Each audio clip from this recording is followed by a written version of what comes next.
Yo, yo, yo. Back again with Silent Hill 2 Enhanced Edition. Zealot version. Yo, yo, yo. This is awesome, bro. Yesterday was so much fun. Man, this game is so good, bro. And seeing everything in first person with all the excellent details and the upscale textures and in widescreen. Like, dude, it's so good. I mean, the team that did the Enhanced Edition is just S tier, bro. They have done an incredible job. They fixed the audio. They've enhanced everything, bro. And man, this game really does hold up. Even 30 years later, this game holds up. Last time we finished just as we got to the prison. And it's my favorite part of the game, going through Historical Society, Prison, Labyrinth, Lakeside Hotel. It's easily the best part of the game, bro. And I know it's like a pretty long part of the game, but it really is like a stack, like an album. You know, like the first couple tracks are usually pretty decent on like an album you like, but the last couple tracks are usually very different and awesome and weird and niche, and you kind of have a greater appreciation for it. This is like that. Either way, why don't we get into it? There's nothing else to say. If we finish the game early tonight, we're going to go check out the demo to Road to Vostok. Apparently it got a huge update. And I want to see what that's all about. Apparently it's really good. The early access is going to come out very soon as well. We're definitely going to check that out. I really like the idea of Road to Vostok. Anyway, let's get into it. And we're now officially in the prison. This area has some of the best scares in the entire game. Oh, dude, let me crank up my headphones so I absolutely get freaked out whenever there's a scare. Oh god, this room. Oh, shit. Get out of here. You. There will be no music in my area.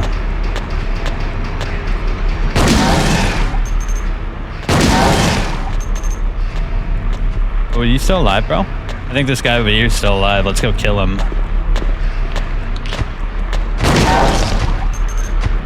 Ooh. Do you hear that? It sounds like a massive amount of prisoners are just banging on the bars, hooting and hollering. You get back up, bro? Dear lord, when you don't finish them off, they really take a lot of hits to kill.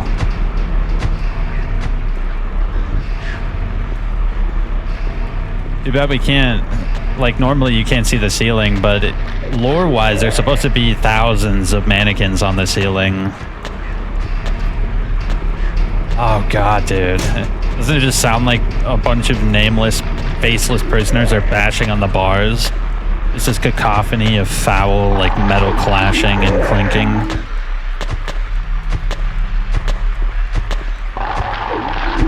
He got back up, bro. My god, bro. I want to hear this. This is what I want to hear, the ritual guy. You know, it's actually like a physical entity that you can shoot. See? And he has like his own like audio too. That's very particular to that specific entity. A wax doll. Books are scattered all over the bed and floor. On sacrifice in the art of demon summoning. Tome of the seer. The feast of the succubi. The fallen angels of mercy and favor. I guess I shouldn't worry about these too much. Books are scattered all over the floor. Black magic from the abyss. Resurrection of the dead. The Chronicle of Agrippa. Manuscript of the Iron Rings. Damn, bro. It sounds like some crazy-ass books, bro. It makes more sense, too, when you have the rebirth ending. Because James does a ritual, and he gets all the ritualistic items in Silent Hill, like the obsidian goblet, and the crimson flask and the white chrysanthem and all that, and he uses it to resurrect the idea of Mary. Yeah, because he doesn't resurrect Mary, he resurrects Maria. which is a very important distinction. He's resurrecting the idea of Mary, his idea of Mary, not actual Mary. Well, maybe you could theorize. That's my personal theory. I don't think he's resurrecting Mary. He may have the body, like in the trunk of his car. You can assume that he's resurrecting her, but I don't know. In that ending, I feel like he would resurrect Maria rather than Mary. I don't know why. I always got that vibe.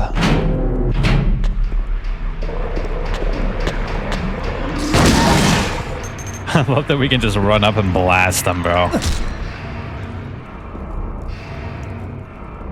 Oh, dude, the music here is just a cacophony of metal. It's just foul. Imagine guard duty in this place. There's no lights. There's dripping, moldy, like, water falling from the ceilings. You ferry along and imprison souls inside your halls. Okay, so this is where I came from. Let's start from the right side of things. Can I go this way? Nope. Dude, the lighting is really good too, by the way. What's this? These are bloodstained clothes. Oh, dude, you can just constantly hear the dripping of water because we're apparently under Toluca Lake. And so just like the wretched waters of Toluca Lake are always pouring down on this cursed place. Oh no, this room.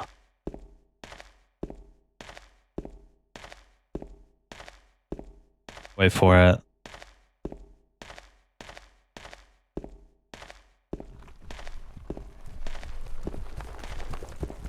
Oh God. I give you blood to atone for the 3 sins, is written on the top of the engraving. Beneath the engraving are 3 square depressions.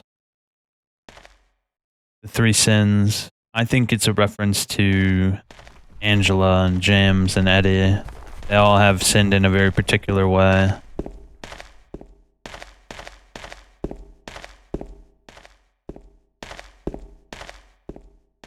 If we take the remake's version of this area, it's technically supposed to be outside.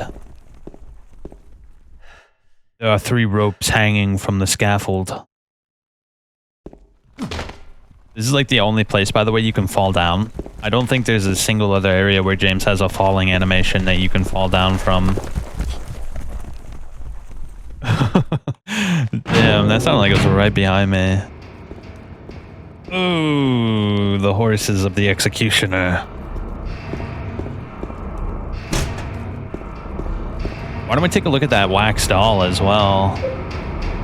Doll carved from wax. It was lying on the cell. What even is it? It looks like an enemy in Evil Within or some shit. The gluttonous pig. Can we actually examine that? Hold up, what is that?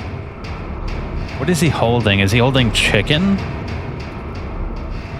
It looks like he's holding a chicken, maybe. Oh, do you think the letter is blank now? Let me check. No, it's not blank yet. I think that happens very particularly in the labyrinth.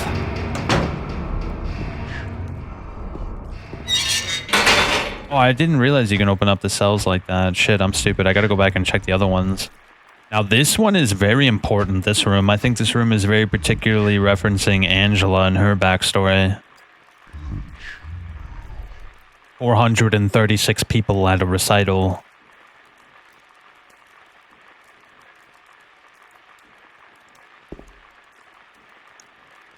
Woman in flight. Burning Man. Yeah, the reason why it's very particularly a reference to Angela is because that's Lakeside Hotel right there. And obviously in Angela's version of things, the Lakeside Hotel is obviously in flames. One can assume that her world is in flames because she burned down the house after she killed her father and brother. Pretty sure that's the backstory of her. She burnt down her house. Very interesting. Can't open it. Ooh, it's literally pitch black in there.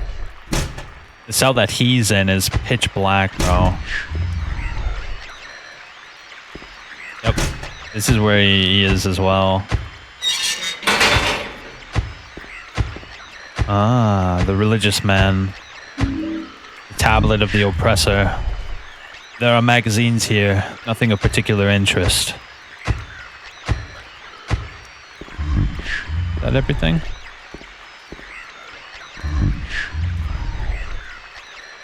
Yep, the religious man. The iron bar door is tightly closed and I can't force it open. We've been locked in here. Oh, what a great scare. Oh man, that's a good scare. We are locked in here. Imagine the game just ends right here and James is forever locked in purgatory.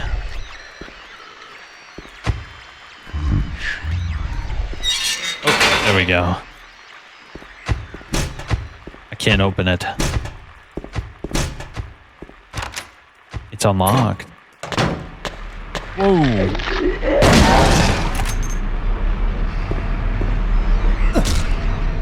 Oh, you know what?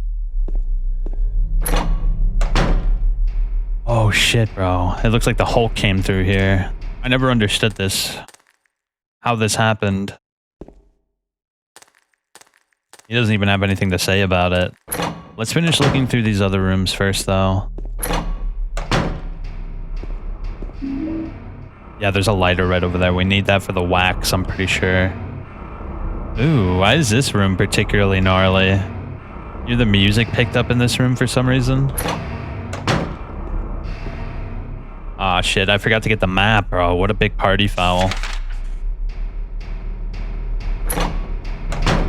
Hold up. We should check these while we're coming through, because I think the map is in the first room. We gotta go back there and grab that. Oh, wait, no, this is where I came from. I'm pretty sure we can go through... Oh, is this it right here? Never mind, it's right here. I got a map of the prison. What did that say? There's documents on the desk and they've got nothing to do with me, though. Alright, let's take a look at the map. How good have we done so far? Okay, so we've checked all those rooms. I want to go back here and check those rooms, because I forgot to check those rooms, bro. What a disaster. I'm pretty sure we can go through that door as well, but we'll check that when we're done going through the other rooms. Handgun bullets. A blackboard. Whatever was written on it is all faded and I can't read it. It looks like it was mostly just a collection of the inmates and their numbers and capacity limit. Oh god. Hey, get back here, you little bitch.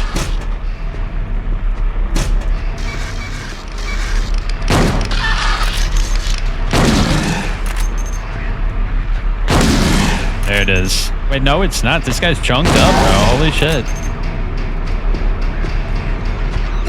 Get out of here. Yeah, that guy was super chunked up, bro. Holy shit. Okay, we can... This is where... wait, is this where... Did I go in here before? Oh, it looks like I can't check any of these doors. Yeah, this is like the ritual room. We definitely checked that already as well. Okay, so now what we really need to do is go into this room right here. And we can go through the other room as well. Room with the bashed up like wall and stuff.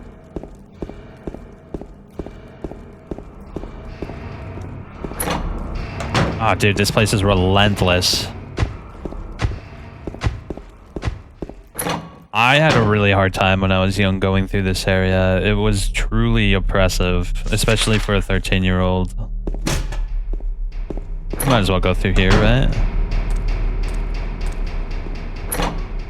Especially because my brothers didn't want to play this with me. A lot of the time they were at that age or in high school where they were going out and hanging out every day. So I had to play this by myself, bro.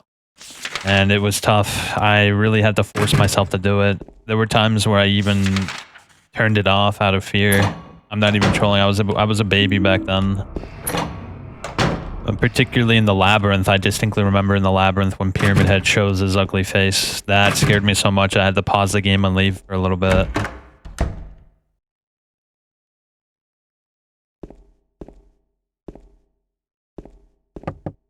I knock on the door, but there's no answer. Oh, I knew it was coming, bro, but it's just so loud. I knew it was coming, dude. Holy shit.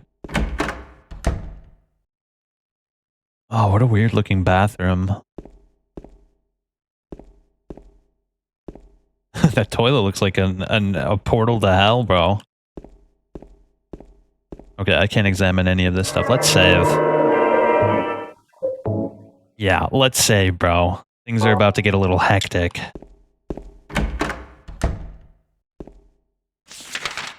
Okay. I distinctly remember this area being truly dark and scary.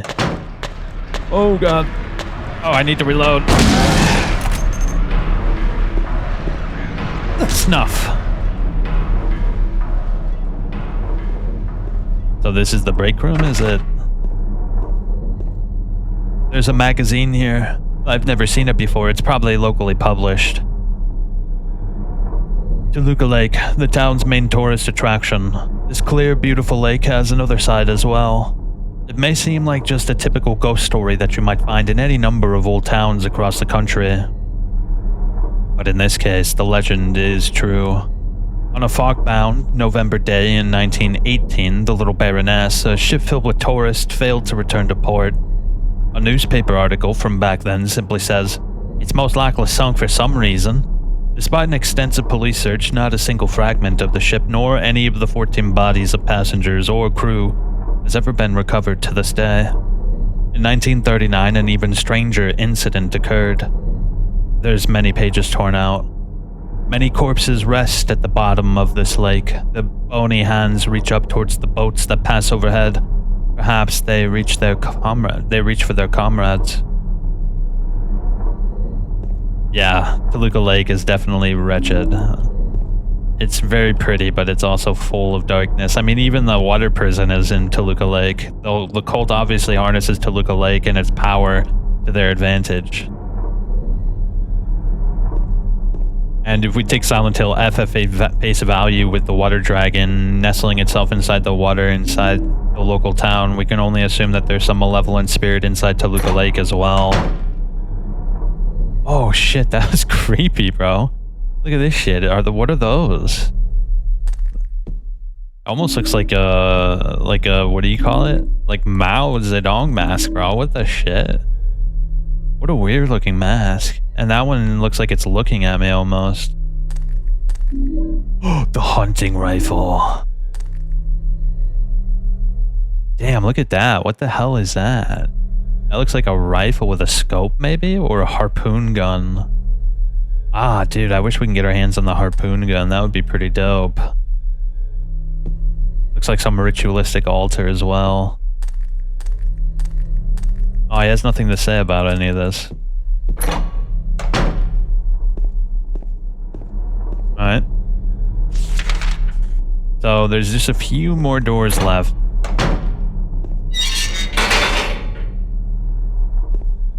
Yep, this is where we have to use the wax puzzle. There's a cover on the ground, but I can't open it. There's only a depression left where there was probably once a handle. The lock's broken.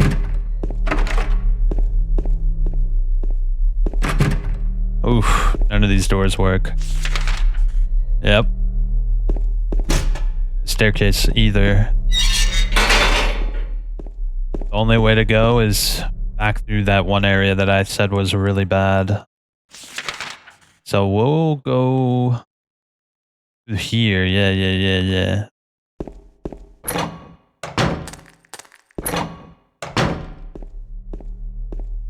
The lull. Okay, so it's just this door right here.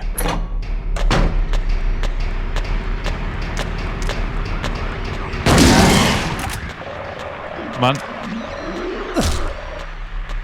They tried to ambush me. You see that?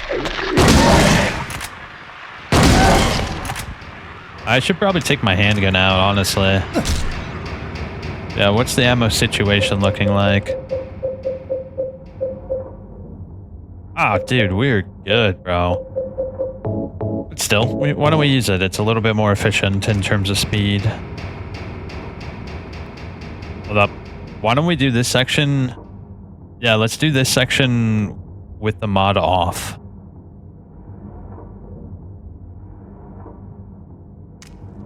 Oh shit, I gotta make myself visible first. That would be a good idea, wouldn't it?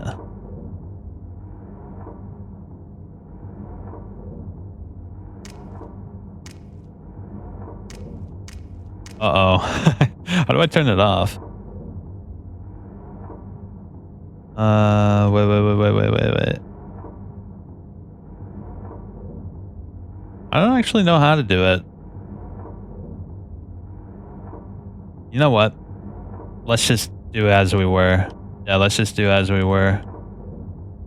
I'd probably have to uninstall it to get it to work normal. It's fine, it's fine. I just think this is one of my favorite sections, and the way the camera angles are in this normally is just so creepy, dude. With this room, you don't get to see inside this room. You just see James go deep into some invisible room.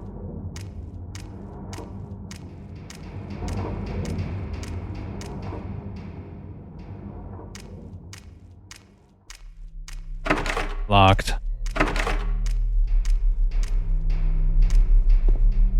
Oh god. That goes up forever. The seductress. Let's take a look at those two. We never actually looked at them. Wait, is that a cat on there? No, it's an owl. Owl hunting rifle ammunition. So this is the tablet of the oppressor. It looks like he's stamping down on some woman. Yeah, look. He's like fondling her and obviously abusing her. That could be the one that has to do with Angela. This one's obviously Eddie. The seductress. Drawn on one side. I think this one has to do with James and Maria. Maria's the seductress. Very interesting artwork. It almost looks like Mayan or Aztec. Very curious. Well, we have all the parts. What we really need to do now is go into the execution grounds. We have to solve that puzzle now. Let's see. It's gonna be this way and then through the doors. The big doors. Ritual. I want to know who said that shit, bro. Who'd they pay to say that? I love that in this area, all the noises stop except for the pattering of feet. It means that any noise like the hoofs and the horses are immediately noticeable. I give you blood to atone for the 3 sins.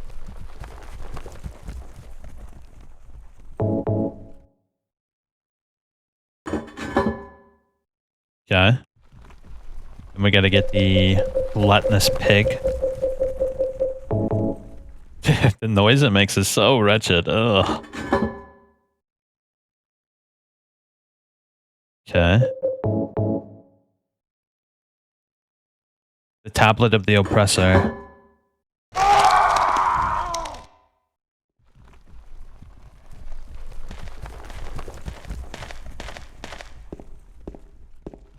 I forget what that even did.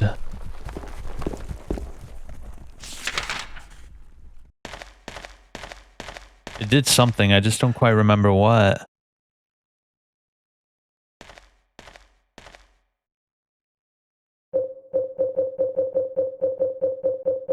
Did it open a door, maybe?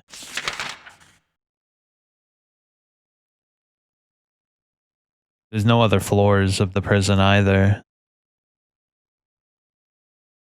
I guess the only thing we can really do is go over to the wax puzzle. I don't remember what the point of that is. Did it drop something and I just didn't see it? Yep, the three sinners, Angela, Eddie, and Jams. Very intriguing. They're all condemned into purgatory by the manifestations of their own guilty conscience, and also, oh, there it is. That's cool. Holy shit. Yeah, but it's interesting because there's a lot of powers at work in Silent Hill. There's the Order, obviously, with its Abrahamic origins, influencing the Christian origins as well, and the esotericism of the pagans. A lot of these forces culminate, the history culminates into a very particular manifestation from the town, and so the town punishes most people like James, Angela, or Eddie by using like an Abrahamic punishment system, and that's like the main reason why people with guilty consciousnesses go through sort of like a initiation ritual inside Silent Hill.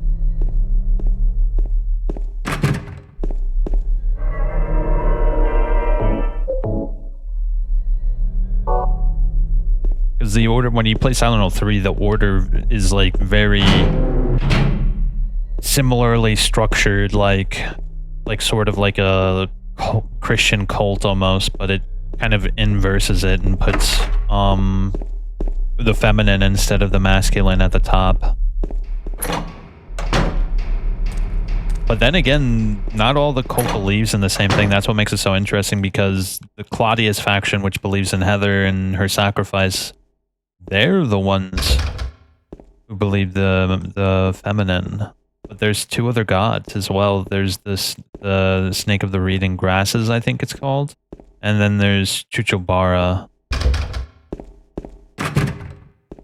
Which door are we going to? This one? Yep. Oh, dude, I would love to see what's behind this door. Doesn't this door look particularly special? You think it's like the entrance to the prison? Like, where would it lead if we got out?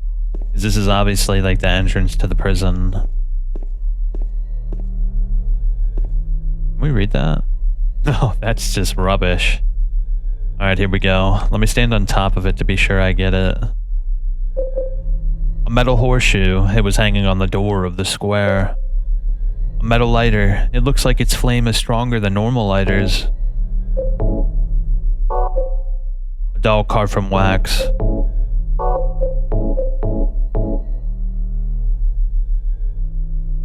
Oh, I gotta stand in the perfect spot. There we go. I think now we're good. Oh, whoops.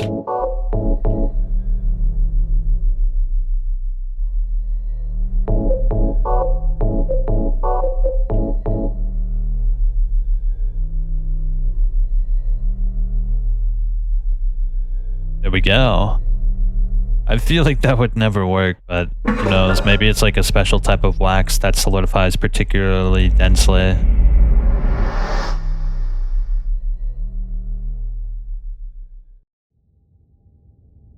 Oh, dude, this part is the scariest, 100%. Came through a massive hole into some unknown, forgotten hallway. As I approach the door, I get a whiff of some rotten smell coming from the inside.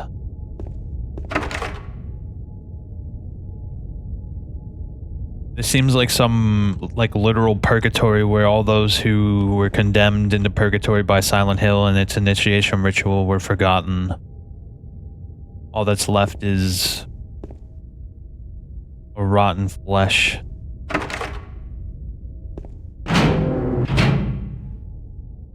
Oh, dude. Yo, look, what's on the ceiling there? That's very interesting. The corpse smells nauseatingly of rotten flesh.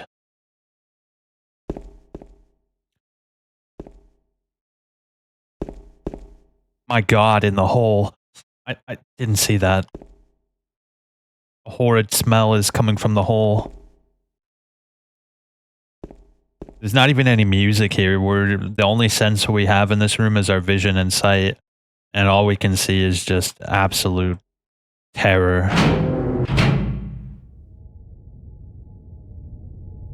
This corpse Into this hole?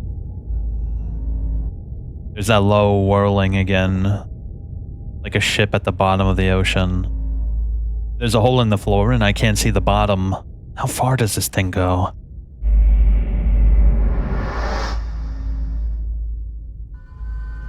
Oh, dude, this place is the worst. Literally one of the scariest rooms in the entire game. This place is no good. Awful. Foul. Just the music itself, like, not even someone condemned to hell should be in this room.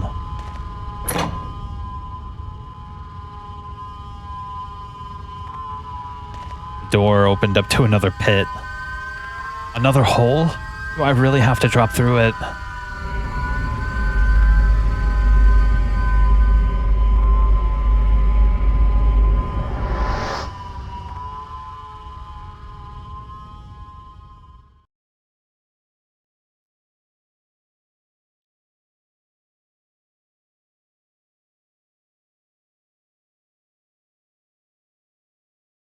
Who knows where this is? There's no map of this place. You'd think it's under Toluca Lake, but who knows? We've gone so far down that we're past the lake. I remember the first time I played that door closing actually made me jump out of my skin.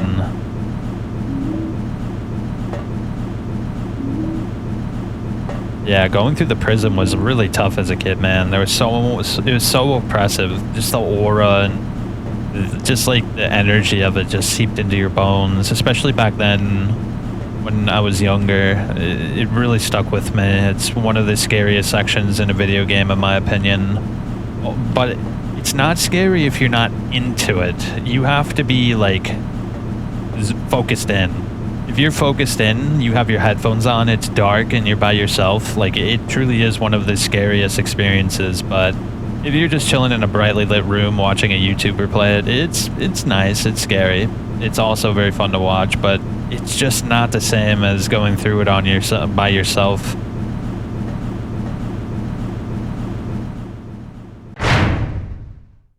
We're here. We've officially reached the labyrinth. It's modeled after some old apartment building. It's a culmination of Eddie, Angela, and James's manifestations. They clash together. I can't get through here because the wire stretched across the path.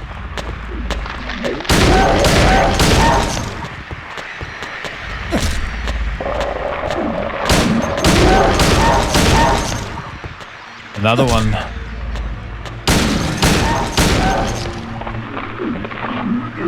Come on. We have so much bullets, it's not even a thing, bro. I think James draws. Yeah, he draws a map physically, which is really cool. I like that they use that mechanic again in Silent Hill 4. I really like Henry draws out the maps himself in 4, because he's like a photographer, so he has like experience drawing things as well.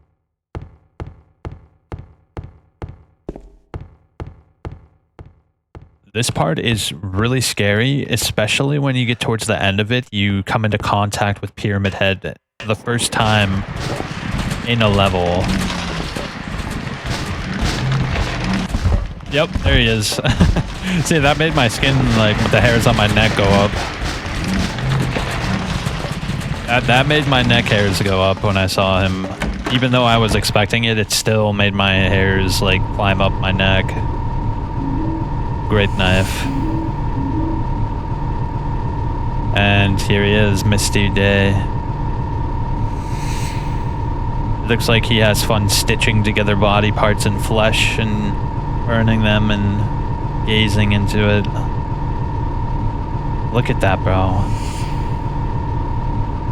And look, he does it all by hand. He has his tools, he has his bowl, he makes a ritual out of it.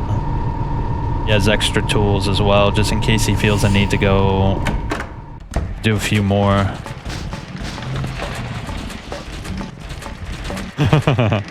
Ooh, what a creepy area, dude. We got the great knife as well. Let's take a look. A massive weapon wielded by Pyramid Head. It's hard to use, but lethal. And the reason he abandons the sword is because he takes up the spear. Hey! Is this the area that I was just in? Did I, like, get turned around? Yeah, I totally got turned around. How'd that happen?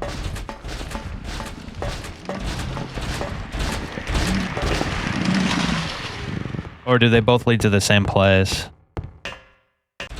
Okay, they both lead to the same place. Alright, cool. Let's continue on our way.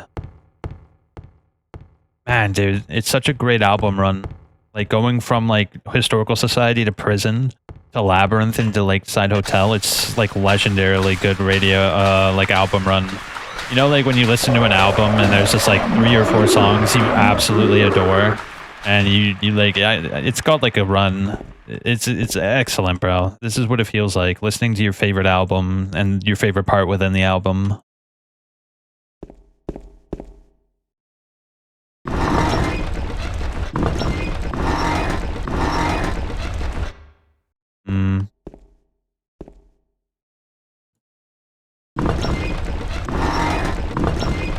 I might have to put it in third person real quick. Oh, but I gotta point my flashlight where it needs to be. Yeah, the mod makes it a little bit difficult. It makes it slightly difficult. Kind of just gotta do trial and error, I suppose. Actually, don't even remember how to solve this. I always just fiddle with it until it works. Yeah, that doesn't work.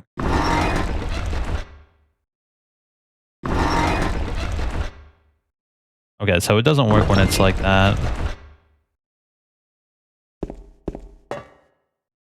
Why don't we make it red?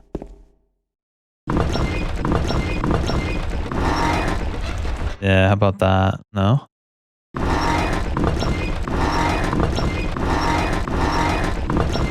I want to get it. I want to get the red one facing up. Got it? No. What about that way? I really like this puzzle, by the way. It's a really cool puzzle, and like in theory, this puzzle is excellent. You create your own path yourself. Such a cool puzzle. Too bad I don't actually remember how to solve it. You just gotta trial and error it.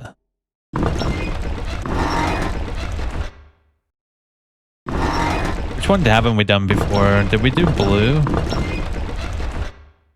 Oh, here we go. Excellent. Oh, is this... Oh, shit, this is the scene. My favorite scene. I love this scene, dude.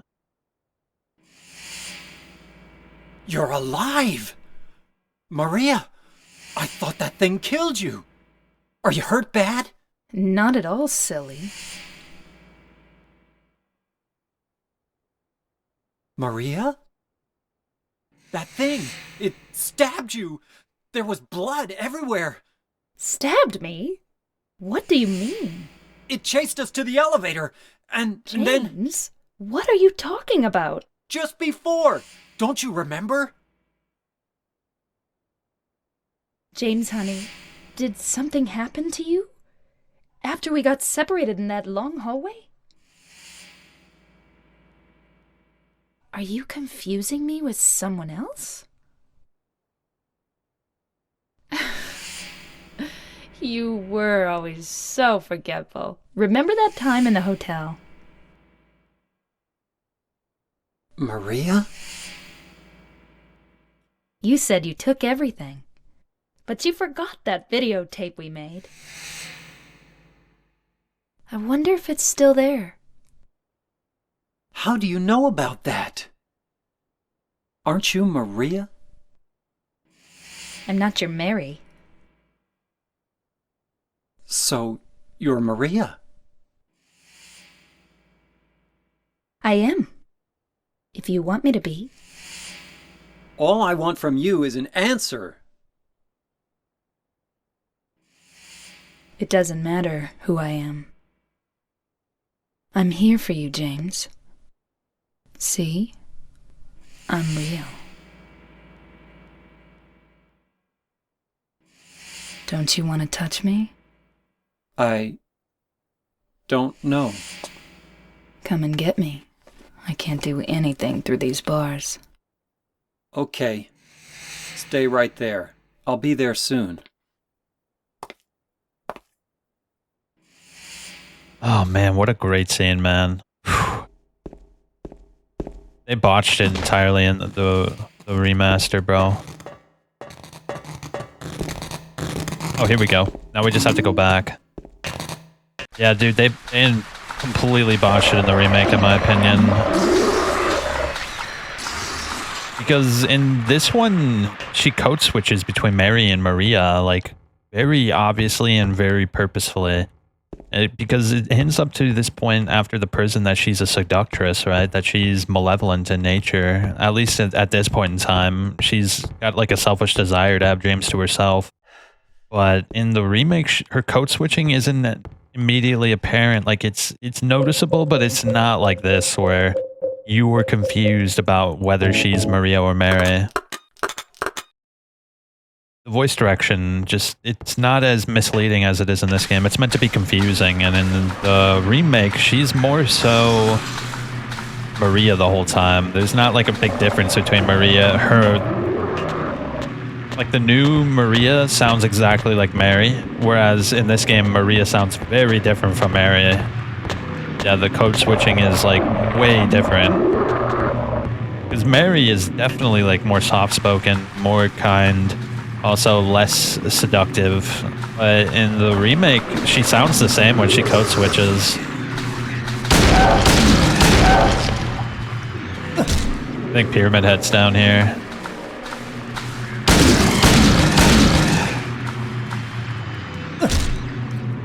He should be around here somewhere. I guess we go up here. I actually don't remember.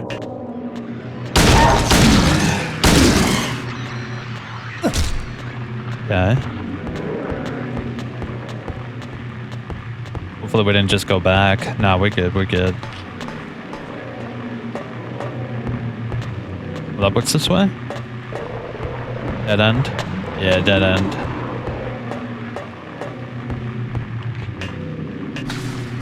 Yeah, I think a big problem with the remake is just the voice direction in general. I think James is fantastic in the remake. Laura is alright. I like Laura in the remake as well. My big problem with the remake is Angela Maria. Angela sounds more like an anime character, and Maria doesn't really code switch nearly as well as Maria in the original. But I mean, that voice actor for Maria Mary was literally like S tier. Like she's actually like a really good voice actor. And it's kind of hard to trump that. Like, what an incredible voice actor, dude.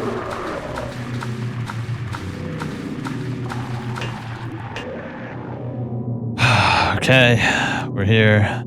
There's a newspaper on the ground. It's stained with something that looks like blood and is partially illegible.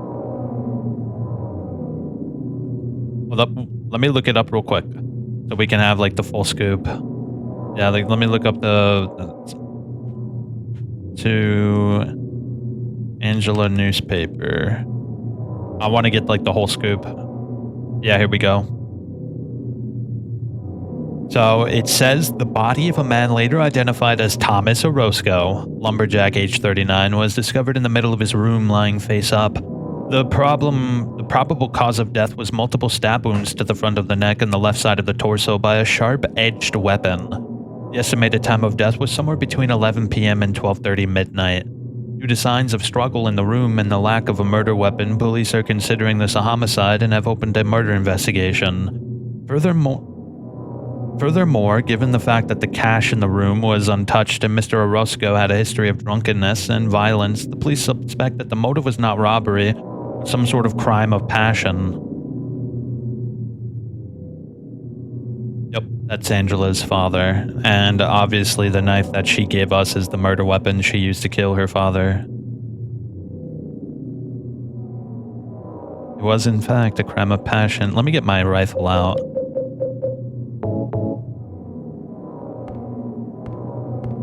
Let me save too, just in case.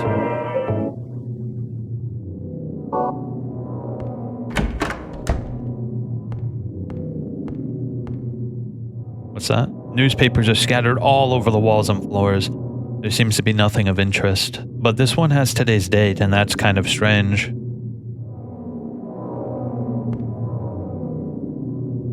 Today's date.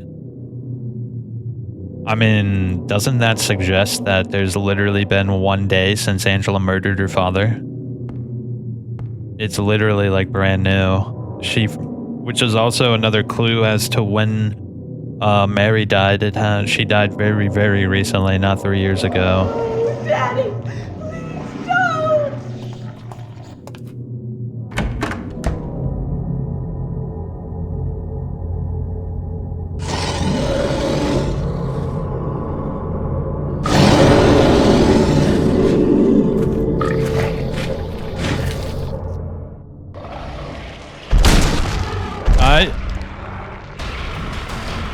What happened? Oh, he's sucking me. Get off of me, bitch. There we go. Big hits.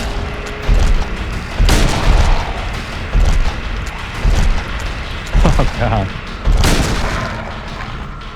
Reload. No. He's sucking me again. Get off of me. Oh, I'm about to die. Let me heal. Oh, God. Let me out of the corner, bro. Yeah. Alright, there we go.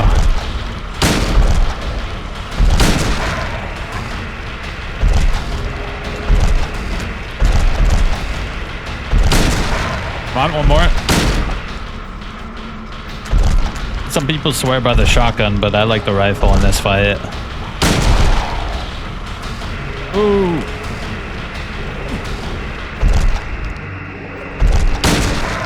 Ah, shit. He's gonna kill me again. He hits hard, bro. It's hard to gauge the distance with the first person.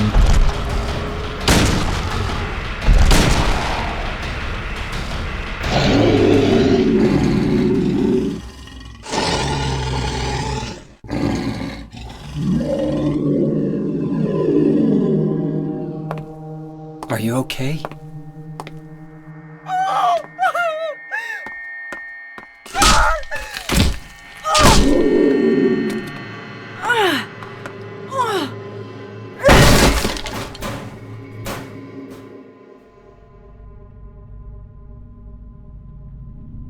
Angela, relax. Don't order me around! I'm not trying to order you. So what do you want then? Oh, I see. You're trying to be nice to me, right? I know what you're up to.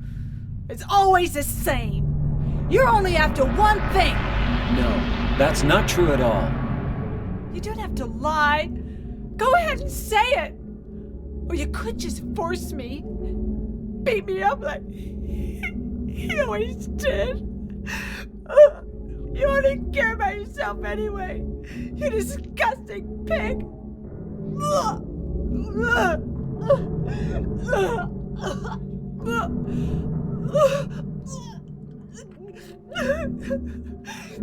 Angela. Don't touch me! You make me sick.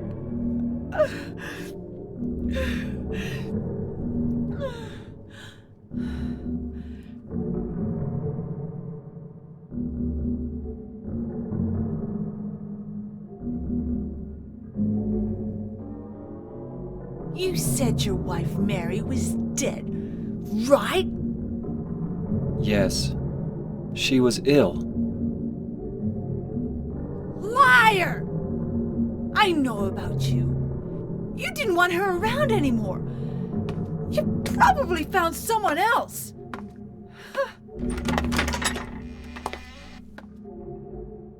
That's ridiculous. I never...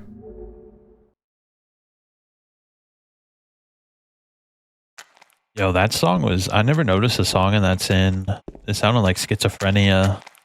Like if schizophrenia could have a song, that's what that song sounded like.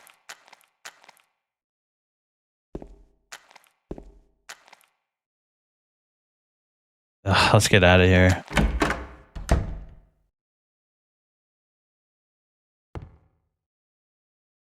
Yep. That should be all of them. Yeah. Oh shit, this room. I'm really disappointed that the remake did not have this puzzle. This is one of my favorite puzzles in the whole game. It's an excellent puzzle, and I'm like incredibly upset they didn't have this one in the game. His face is covered with a piece of paper and there's something written on it. This man was hanged for the crime of counterfeiting. Justice and revenge have been served. This man was hanged for the crime of thievery. Justice has been and revenge have been served. This man was hanged for the crime of swindling. Justice and revenge have been served. This man was hanged for the crime of murder. Justice and revenge have been served. This man was hanged for the crime of kidnapping. Justice and revenge have been served. This man was hanged for the crime of arson. Justice and revenge have been served. It's a very strange look too. It almost looks like they're floating. Yeah, it was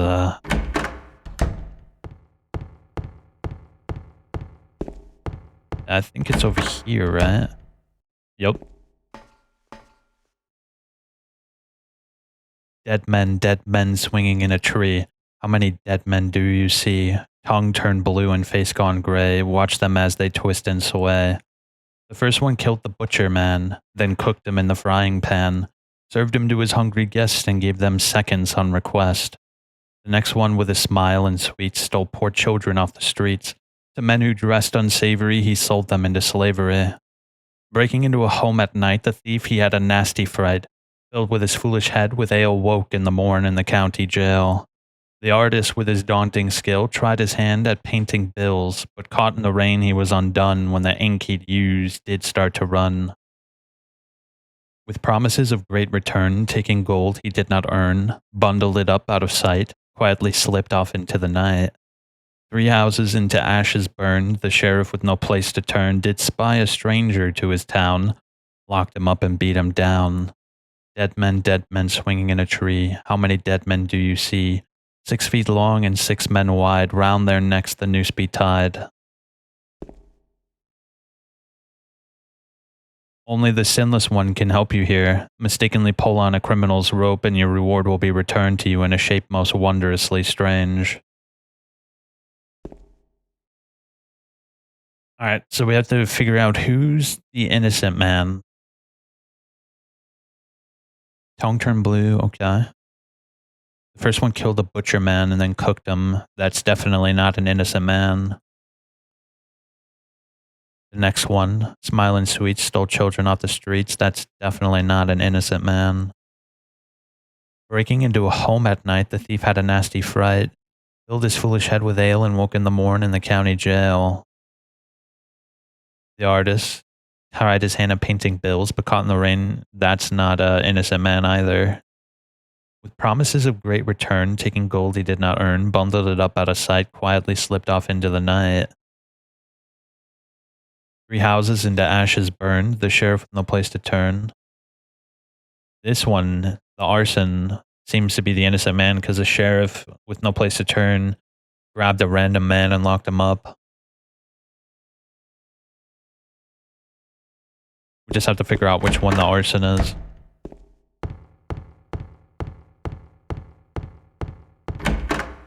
Alright, let's see. Counterfeiting. Thievery. Swindling. Arson. So he's gonna be right in front of the first one.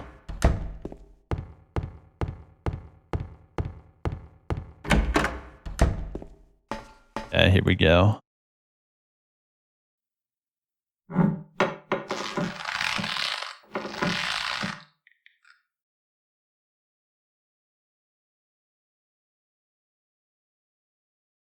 And we should be able to go back and see what we need. Yep. The key of the persecuted. The paper that was covering the corpse's face is lying here. Oh, what a great puzzle, dude. I wish, even if they didn't add this puzzle into the remake, I wish they did a variation of it. They kind of did with the executioner puzzle, but it's just not the same.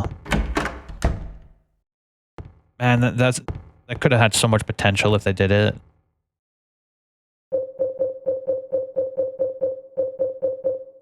Oh yeah, let's check the letter. Oh. What about the knife? Yep, that's the murder weapon. A key left by the prisoner who was wrongly executed.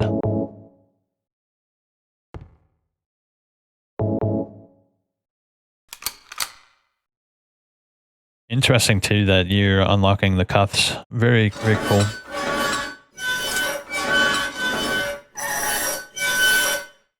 Man, that's so good.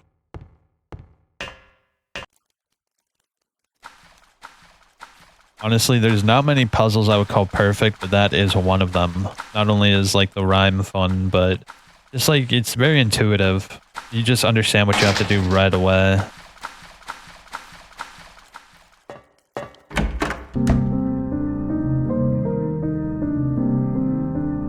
Maria? Maria? Maria, no! What happened to you? Why? Why?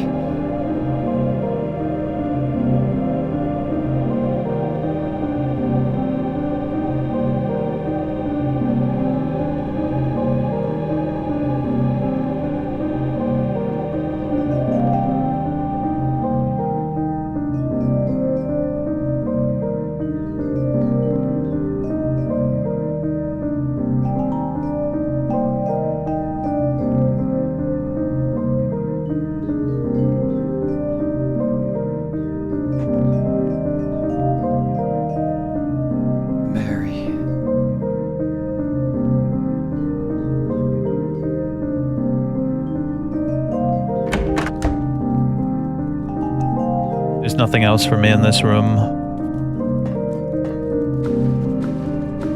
It's hard to say how she died, but I guess you can assume that she took the medicine.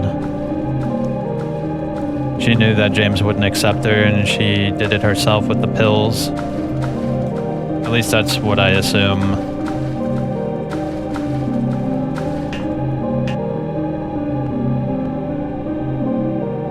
Also, this song is really good.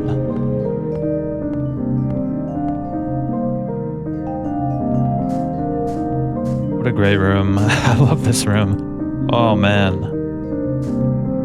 The name on the tombstone is too scratched up to read. Miriam K., the traitor.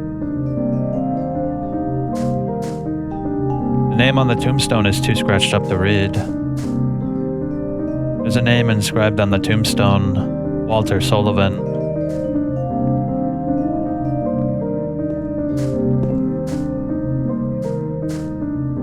An epitaph is inscribed here. This felon drank one last bottle of ale before he was executed and laid here to his eternal rest.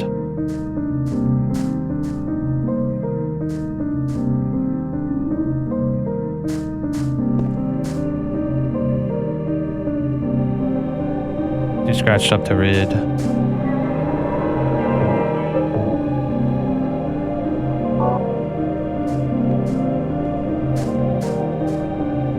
There's a name on the tombstone, Eddie Dabrowski, Angelo Roscoe, James Sunderland.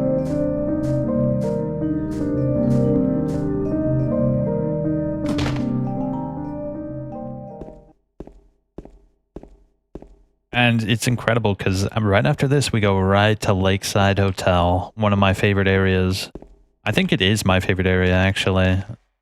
Because it's not too oppressive, which is what makes it so good, is that after going through all of the darkness of the prison, historical society, and the labyrinth, it's kind of like a reprieve almost.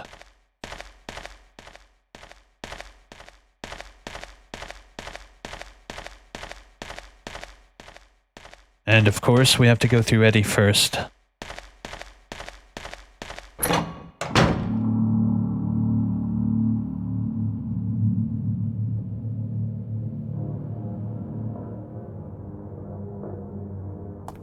Eddie, what are you doing? What does it look like? He always busted my balls. You fat, disgusting piece of shit. You make me sick. Fat ass, you're nothing but a waste of skin. You're so ugly, even your mama don't love you. Well, maybe he was right. Maybe I am nothing but a fat, disgusting piece of shit. But you know what? It doesn't matter if you're smart, dumb, ugly, pretty. It's all the same once you're dead. And the corpse can't laugh. From now on, if anyone makes fun of me, I'll kill him. Just like that.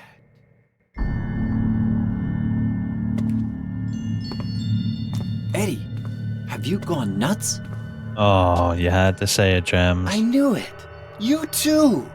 You're just like him, James. Hey, I didn't mean anything. Don't bother. I understand. You've been laughing at me all along, haven't you? Ever since we first met. I'll kill you, James!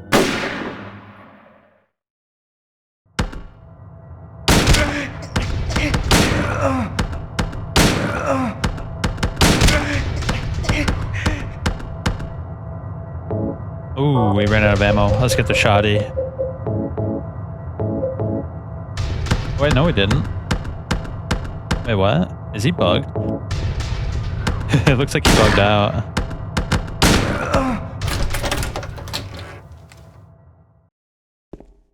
Very interestingly, all of Eddie's victims don't look like Jams. It almost looks like they're wearing suits. I can't quite tell, but it does look like they're definitely not modeled after James. Maybe they are James's model, but they're obviously meant to look different.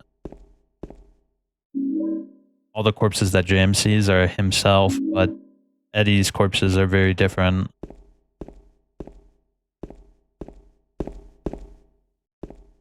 You have to imagine Eddie was just in this cooler killing person after person after person.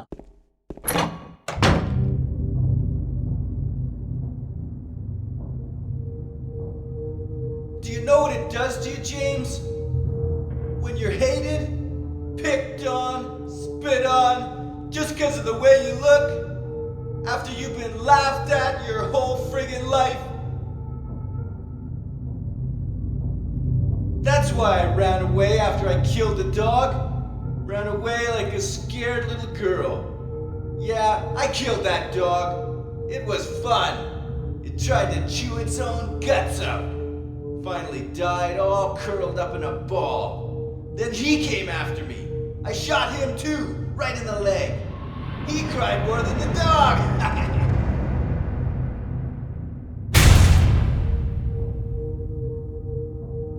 He's gonna have a hard time playing football on what's left of that knee. You think it's okay to kill people? You need help, Eddie. Don't get all holy on me, James. This town called you too. You and me are the same. We're not like other people. Don't you know that? Let's party!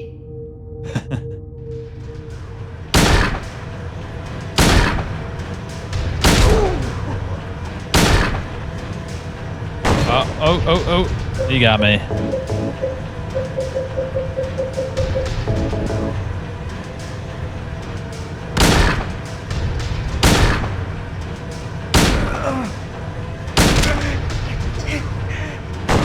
Ouch.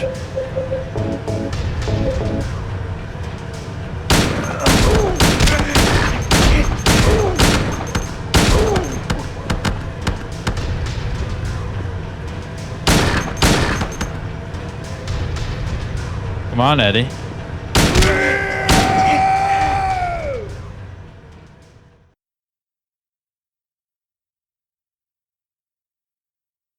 Eddie? Eddie? I killed a human being. A human being.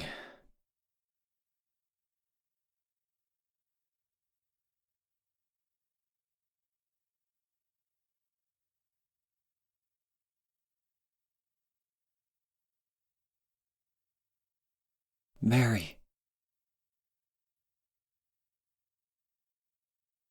Did you really die 3 years ago?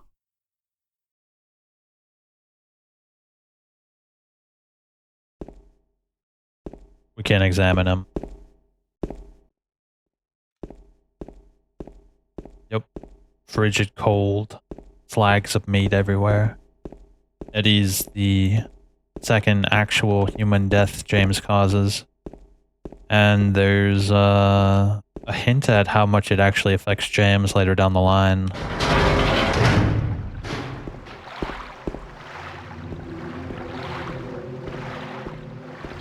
So, you know how there's always been one Pyramid Head, but the moment he kills Eddie, there's two?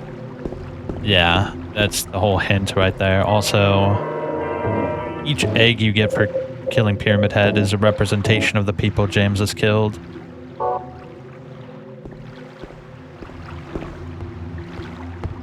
Alright, time to get to the best area in the game, in my opinion. I like the apartments a lot. Brookhaven's really cool. Even Historical Society into prison, all that stuff is great, but this is, in my opinion, the best area of the game.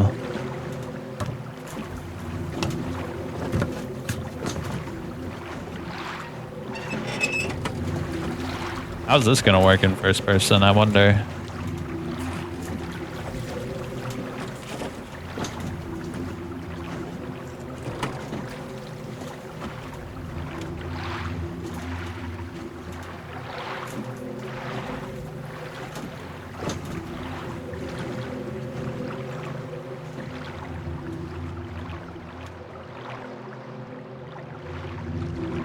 Okay.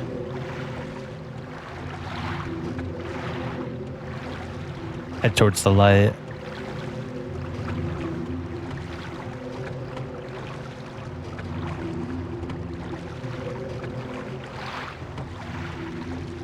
How does it work on PC? Okay, we're good. Yo, this is cool. I like this.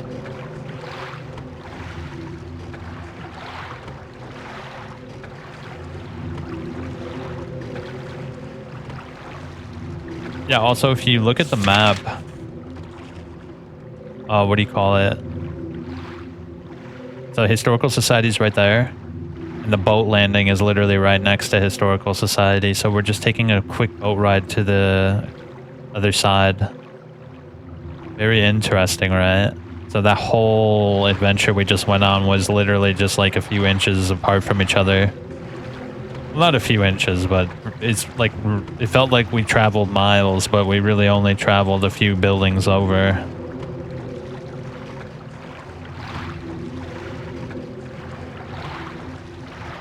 Hey, I never noticed. What's that in the boat there? Is that just like a buoy? Yeah, it might be a life device. I'm not sure though.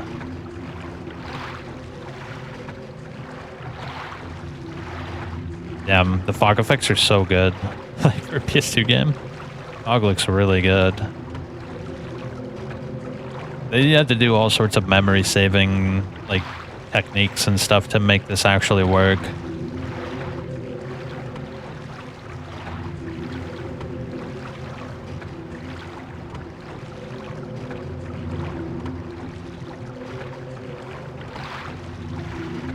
This boat ride is really interesting. It's almost like he's traveling through the fog in his mind, almost.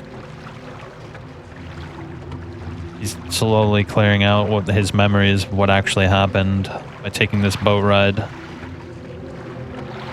Coming out of the abyss and into the light. He stared into the abyss and now he's crawling and climbing and clambering out of it.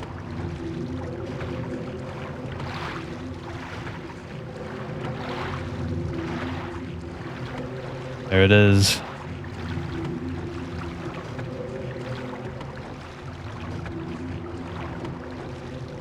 I like the music here too. The music in that, while Angela was having like an aneurysm, was really interesting. I don't think I've ever heard that song on anybody's like 100% OST playlist. I gotta figure out what the name of that song is. I don't think I've ever heard that ripped out. I'm sure somebody did it, but I've never. What would even be the name of that song? It's a really, really interesting sounding song. It sounded just like so schizophrenic and like confusing and lost.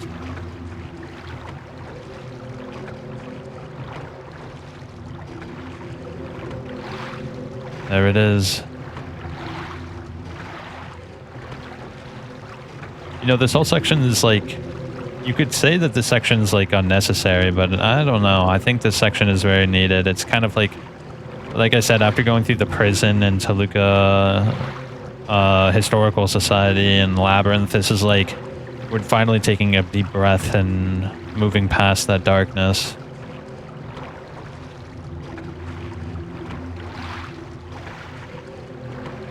It's quite a long boat ride too, but you have to think like we're actually traveling across Toluca Lake.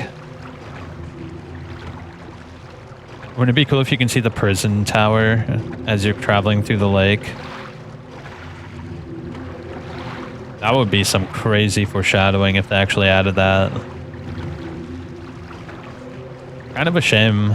Like if they planned it out earlier, I think that would have been a really cool detail. You can just barely make out the water tower in the distance. The water prison.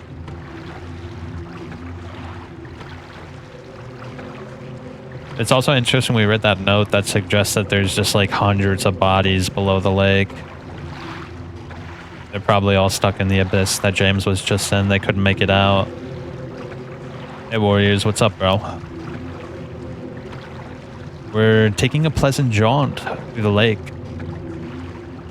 Yes, just a nice early morning boat ride. No fishing, just our thoughts. Contemplating what we've been through so far.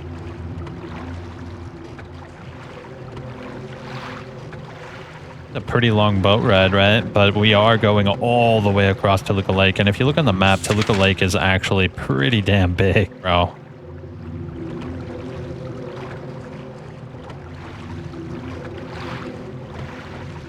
Damn, dude. Fog looks like actually like really good, especially in this part. So there's like an overlay on like the screen. It's like an overlay of fog, and then there's like the actual physical fog. So it gives you the effect of like the fog crossing over your face. Favorite ending? I like In Water as well. I think that's definitely the best ending. Maybe not the happiest ending, but it's, in my opinion, the most like, it just makes sense. It does. Oh yeah, dude. Well, every time I hear the reading of the letter, it's pretty tough. Me? I'm not gonna tell you, bro. Let's just say that I was born in the 90s. You know what's really interesting? I actually quite like the Rebirth ending as well. The Rebirth ending is really good. I like the idea of it. It fits in with the esotericism of like the whole themes of Silent Hill in terms of like the magic and spiritual powers and stuff like that. I think that ending fits like the heart of Silent Hill the most, where there's like this esoteric and religious experience. But In Water ending, it's the motifs of this game particularly and the best. The only ending I got in the remake was him driving off the lake. Yeah, I think in the remake, that's the only ending you can get until you go to New Game Plus. Because it locks you out of all endings. This game locks you out of all endings too, I think. I think you're supposed to get one particular ending until you beat it twice. Or I think you have access to 2 endings, and then when you go to New Game Plus, you have access to all the endings. It's so cool, by the way. I really like doing this in first person. It's really immersive, isn't it?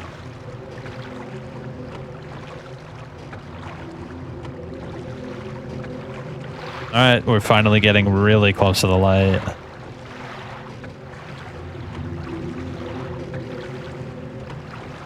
I can almost touch it.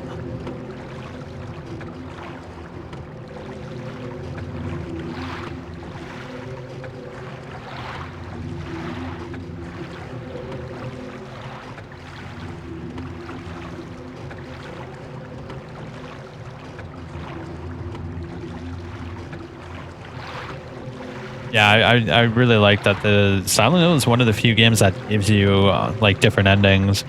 Not many games give you like competent endings. Like they'll have like different slight variations, but I'd say all the endings in Silent Hill 2 are very different from each other. They all have a very distinct and different, and their ramifications are all extremely different. Like, I think in the good ending, when you leave with Maria, like, she coughs at the end, suggesting that she's going to get sick just like Mary did.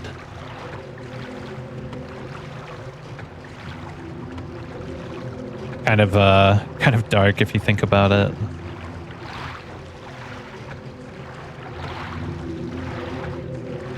I think James even comments on it, is like, you better get that cough checked out.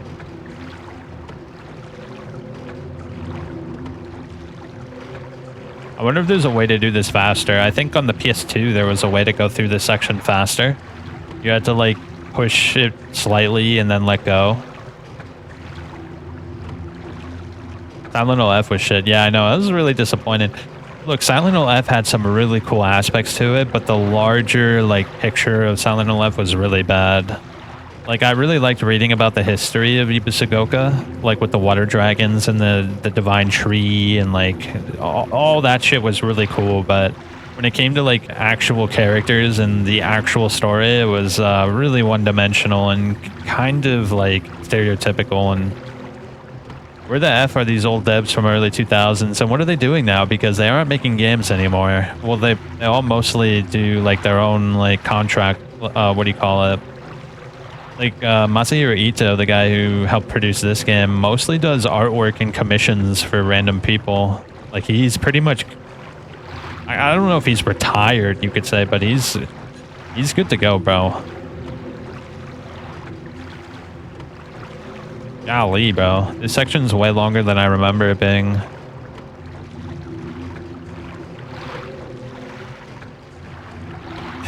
Is it supposed to be this long? I feel like maybe I made a mistake or something, bro.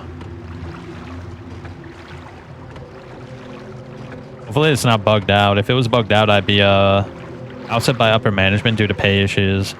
Yeah, that's how a lot of the early 2000 managers are. They just didn't fit in with our vision of the company, as they say.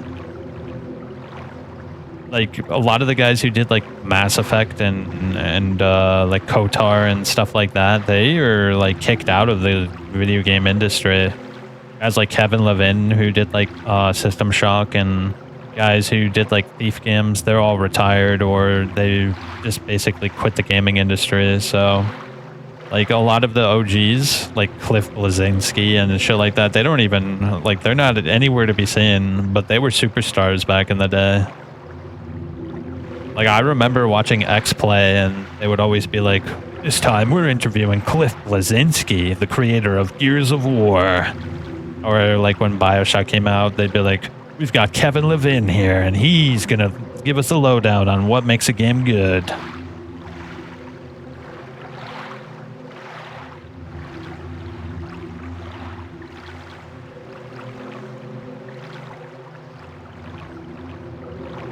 Yeah, I think we're going the right way.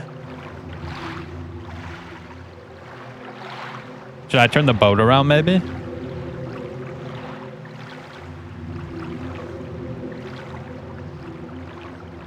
Maybe I should turn the boat around. I feel like I might have done this wrong. Yeah, let me turn the boat around. Maybe I was doing it wrong the whole time because the perspective of first person was kind of like making it look like I was going forward, but maybe I wasn't going forward at all.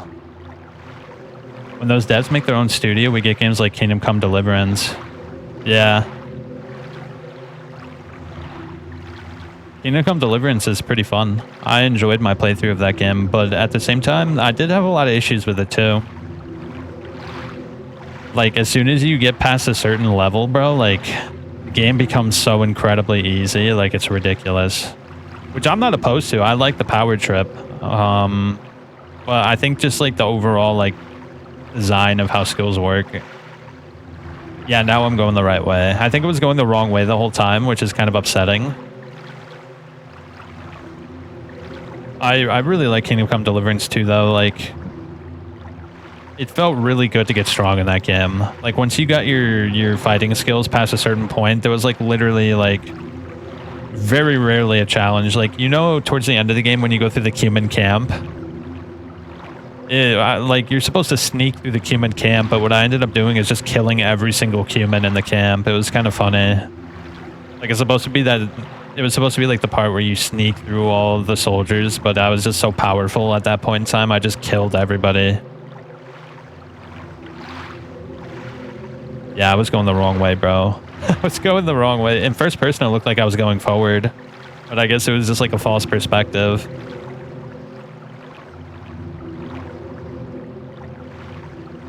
Yeah, now we're going, bro. Look how close the light is now. That's a little awkward.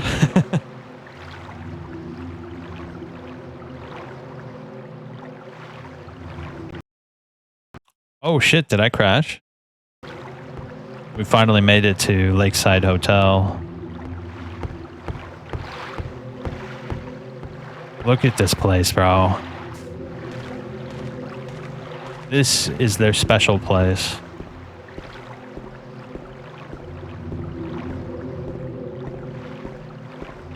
There it is. Cliff Bleszinski had an issue with acting like the industry hasn't changed when he was in hibernating. And then he made Lawbreakers, which couldn't compete with Overwatch. Yeah, that was a huge blunder on Cliff's part. That game was trash. There's a fountain in the shape of a bird. No water is coming out of it right now. Oh, dude, this area is so good. Also, it's very interesting that the picture in the prison depicts this building on fire. Little Mermaid music box. Yeah, it depicts the Lakeside View Hotel on fire, which is kind of like a foreshadowing of Angela. Look at this place, dude. Cliff had a big no-no and told people not to buy his game if they didn't like it. When people make stuff for money and not passion, it always fails. Well, I always say, why can't it be both? If it's one or the other, there's potential for failure, but if it's both, you always win. Oh, dude, the song in this area is so good.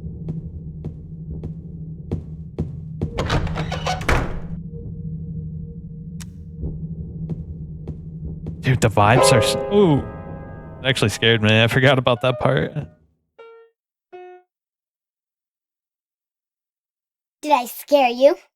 Yes. You did.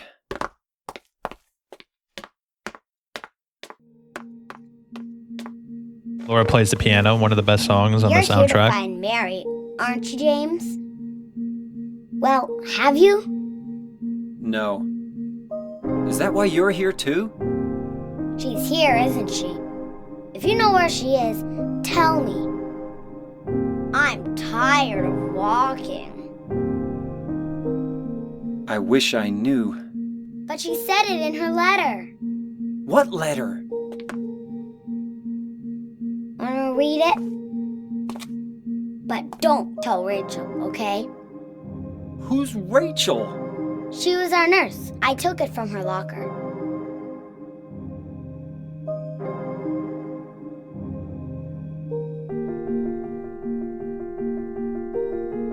My dearest Laura, I'm leaving this letter with Rachel to give to you after I'm gone. I'm far away now, in a quiet and beautiful place. Please forgive me for not saying goodbye before I left. Be well, Laura. Don't be too hard on the sisters. And Laura, about James. I know you hate him because you think he isn't nice to me, but please give him a chance. It's true he may be a little surly at times, and he doesn't laugh much, but underneath he's a really sweet person. Laura, I love you like my very own daughter. If things had worked out differently, I was hoping to adopt you. Happy 8th birthday, Laura. Your friend forever, Mary. Laura, how old are you? I turned 8 last week. So, Mary couldn't have died 3 years ago. Could she really be here? It's been less than a week, bro. Is this the quiet, beautiful place she was talking about? Me and Mary talked a lot about Silent Hill. She even showed me all her pictures. She really wanted to come back. That's why I'm here. Maybe you'll get it if you see the other letter. The one, Mary. Huh? I must have dropped it. Laura! I gotta find it. Laura! Oh, what a great song. That song is so pretty. Yeah, when you look at Stardew Valley, one broke college kid made that game and he's set for life. That's my point. Make something you would love to play instead of trying to get money. If it's good, money will come. Compared to games like Concord, which chased a trend that already had competition stiffer than any guy in his 20s. Yeah, dude, Concord was a disaster. Oh my gosh. It was fun to meme on, though. Yeah, no, I totally, I get where you're coming from. I agree wholeheartedly that if you make something passionately, it's bound to be good. Oh, look at that, the fish key. I love how every key in this game has like some strange attachment to it. Oh, dude, let's look at the letter. Yep, the letter's blank now. Once we get here, there's nothing written on the stationery. The letter that he's had since the start is completely blank. A key with a fish-shaped keychain. It was on top of the restaurant table. A music box with a figure from the fairy tale The Little Mermaid.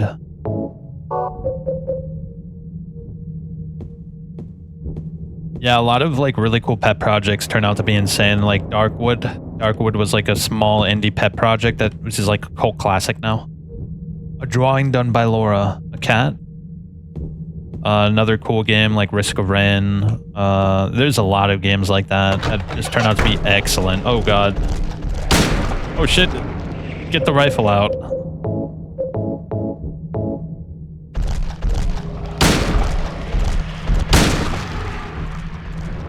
Golly, bro. The abstract daddies are out and about now. Stomp. Oh, is he dead? I can't stop on him. No! Get off of me! Ugh. He's humping me.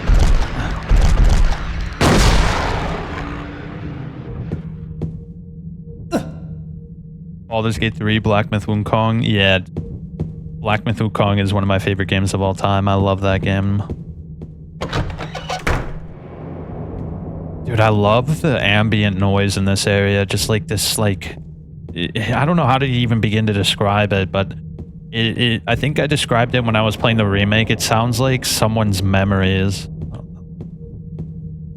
Like, just like a melancholic memory that's lapsing through your mind. This is what it would sound like. It's like this droning, almost like sad sounding like noise. Mr. James Sunderland, the videotape you forgot here is being kept in the office on the first floor. The funny thing about Concord is that I noticed that they were using art motifs reminiscent of the Silver Age and 70s comic books, which is a horrible idea since Most of your buyers aren't that age range. And also it's ugly. It's absolutely ugly. The 70s was like the worst era in like literally any era. Like I would rather have literally any era over the 70s. There's nothing here that looks particularly useful. Room to 312. Key to the room where Mary and I stayed.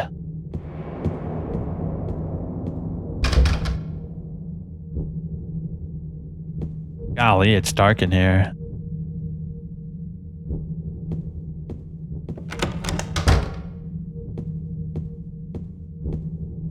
Yeah, dude, there's so many good games that are not made with money in mind. I mean, that's what BioWare used to be like. Just about every BioWare game was like a passion project. Like Jade Empire, like back in the early 2000s, Chinese like martial arts games were definitely not a seller. They were literally just like, literally nobody gave a shit about that kind of stuff. But when Jade Empire came out, everyone was like, this is awesome, bro. Yeah, no, there's like really good shows in the 70s. I'm just talking about the overall art of the 70s. The art of the 70s is just like definitely my least favorite of any era in the history of America.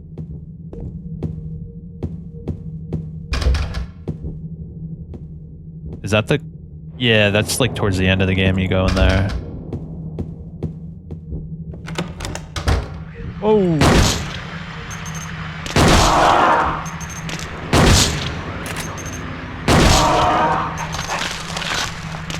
Reload.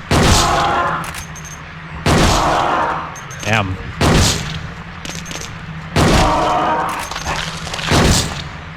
Dude. Chunky little bitches, aren't they?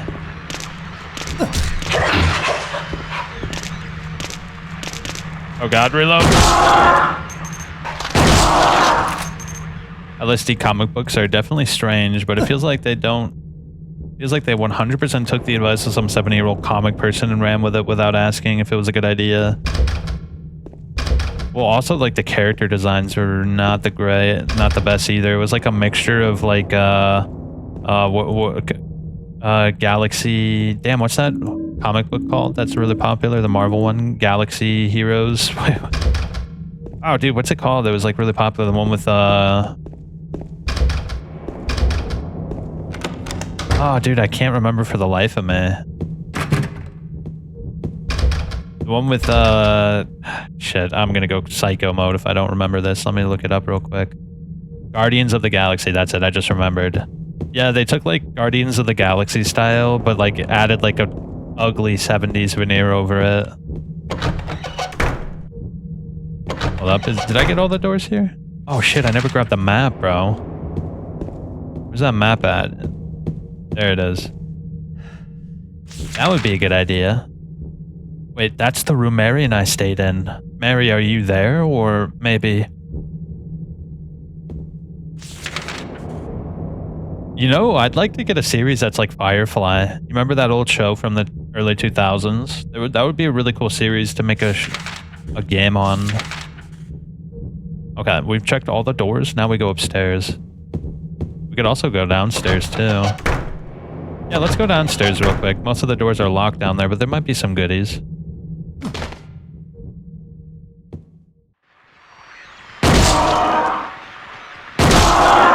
No, I did not enjoy Starfield. I wanted to enjoy it, but I couldn't even get halfway through the game, bro. It's like literally the biggest like waste of money I've ever spent, bro. Ooh, what was that? Yeah, I can't interact with it. It's like you have to put your stuff away to go on it. Look, I really wanted to like Starfield, but it gets worse the more you play it. Like at the start of the game, you kind of have like this sense of curiosity. But like the more you play it, the more it disappoints you. Well, it's not that it doesn't have content, it's just that the content is awful. Like, it's so bad. Like, every planet looks the same. It's like... I don't know, dude. It sucks, bro. It's just not good stuff. The guns don't really have any heft to them. The enemy hit feedback is awful. Like, there's constant loading screens. The planets themselves are actually rather boring. Like, the list goes on.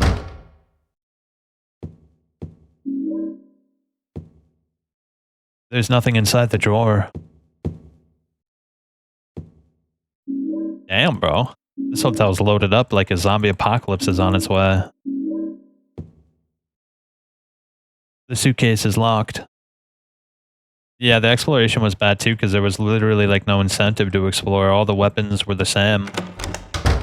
What makes exploration in Dark Souls or Elden Ring so good is that you never know what kind of weapon or power or armor or like abilities you'll get. And there's literally like hundreds of them. There's hundreds of weapons. There's hundreds of like little rings you could wear or emblems or, you know what I mean? But in Starfield, you know exactly what you're going to get. You're going to get like the same gun with like 2% more damage and nothing really special about it. And the quests were like really boring as well. There's a book here and it doesn't look like it'll be of any particular use.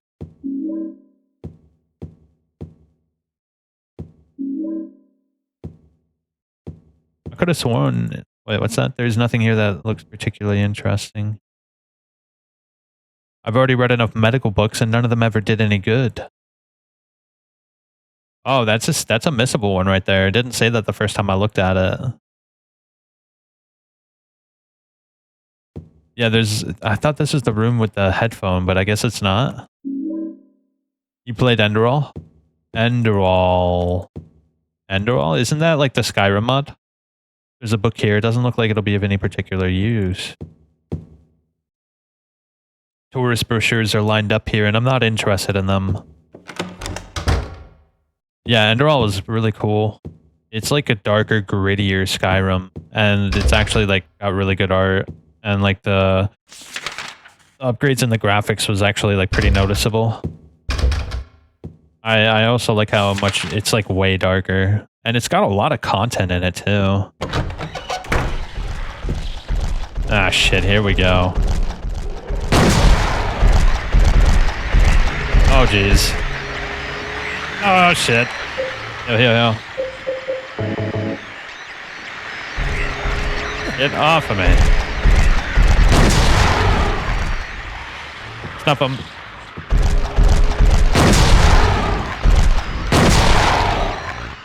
Thank the heavens they're not as chunky as the actual boss. I never actually beat it because it's so long. I always got lost in the sauce and yeah, I never actually beat it, but I did play it. I played it quite a bit. There's a lot of content in that. It's actually kind of crazy how much content is in it. Alright, all the doors are locked. Oh, dude, the hotel is so good. Easily the best area in the game. Okay, now what we need to do is go to the other side. Yeah, other side. I actually really enjoyed this Lakeside Hotel in the remake. I think that's the best area in the remake as well. Oh shit, I got the bug, bro. No. No. Oh shit, bro. There's nothing I can do about it unless I reload.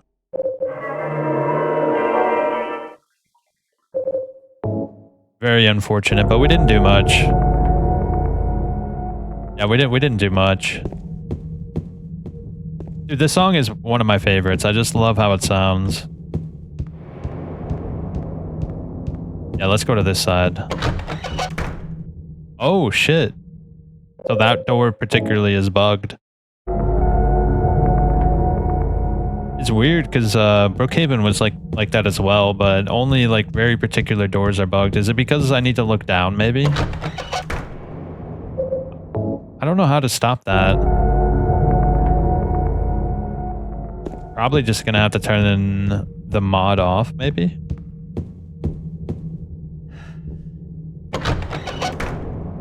No, turning it off didn't help either. What can I do about that? I might have to restart the game. Yeah, let me restart the game real quick.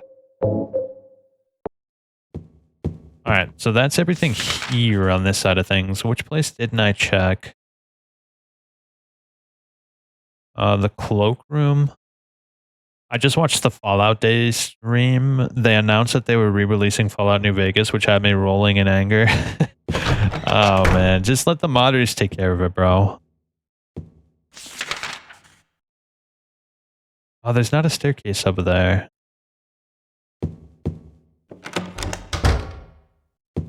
Can I open this? This is the fish key, right? That's what I'm supposed to do. I completely forgot I had the fish key. Yeah, Fallout New Vegas is excellent. They're gonna change it up like they did with the Oblivion remake.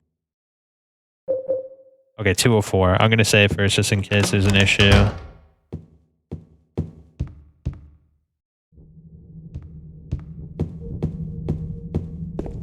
Oh, where is it? Yeah, apparently they changed quite a bit in the Oblivion remake. Like the Oblivion remake does look pretty cool, but it also looks like they completely changed a lot of like the vibe people liked. I actually didn't really play Oblivion a lot. I played Morrowind a lot. Morrowind is the game that I played a lot. I didn't really play Oblivion a lot. So I really can't comment on how much change they made were good or bad. Okay, we need to go down this hallway right here. I remember when they fixed Fallout 3's bloat issue 10 years after the game release, pretty much breaking their most essential mods. I know. I remember that too. There was like a lot of YouTube videos that day.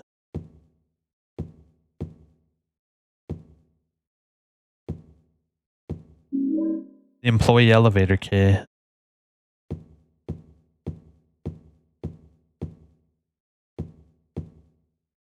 Interesting. Meep means a party, never a cover charge. Special engagements, Folsom, San Francisco, California. Observation Tower, City of Montana. Very interesting. You can actually see like in the detailed picture. Photos are scattered all over the bed. Part of the photo has been colored over with a marker.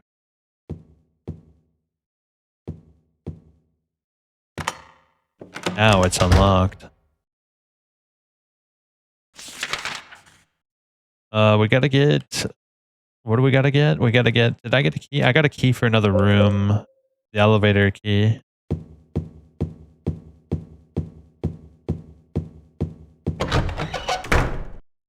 So that's gonna be over here if I'm not mistaken.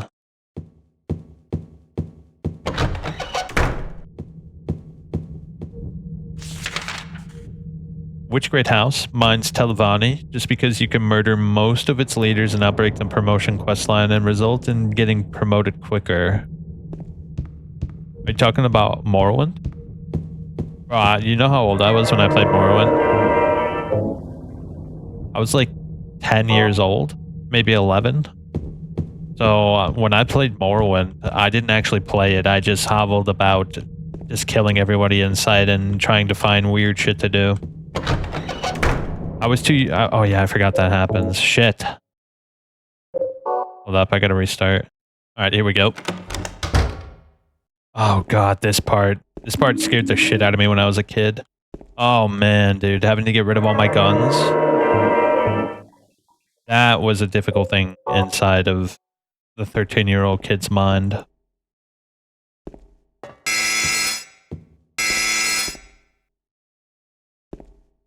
Do I need a key for that? I thought we opened it and put all this stuff away.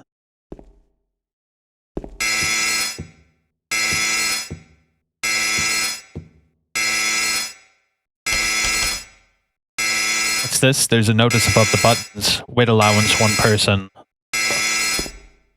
The shelf is empty. It looks like I could store my stuff here. Put an item on the shelf.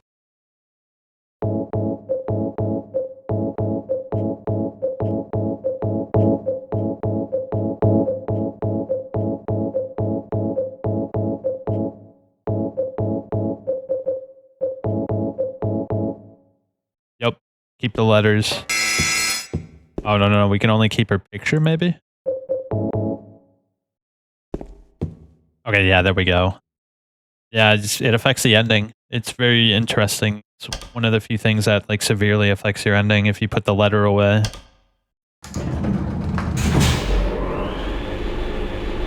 Very interesting, right?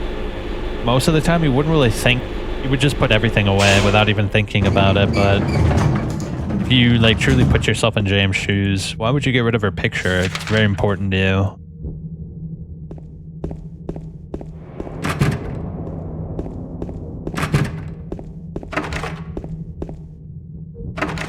Yeah, we have to open up a door to get around because James can't pick up any things in the dark. Juice cans are lined up here and there's no reason to carry these with me. They're tea bags and cookies. They're all past their expiration dates. Cans of fruit are lined up and the dates are probably long gone. Isn't that weird? Like, why is this place abandoned? Is it, like, was it condemned? Like, normally you'd expect there to be a lot of people here. This place has obviously had serious money put into it, but I don't know. I always have questions about that. Like, why is this place abandoned when it's actually in pretty good condition?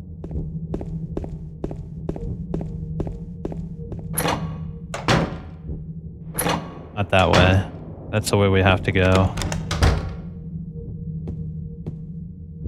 Here it is. Silent Hill. I got the videotape. I got the can opener as well.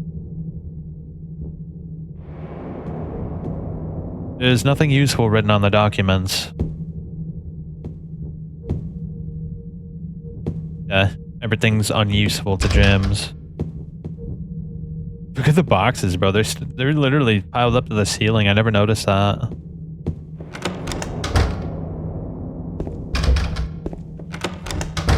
Ah, the lounge. Very good. There's a schedule book here, and the date's from 1 year ago.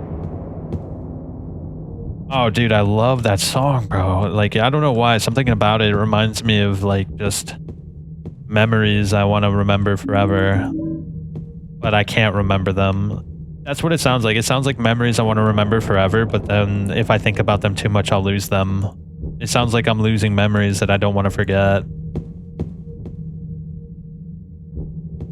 Look at that TV, bro. That TV's ancient, bro.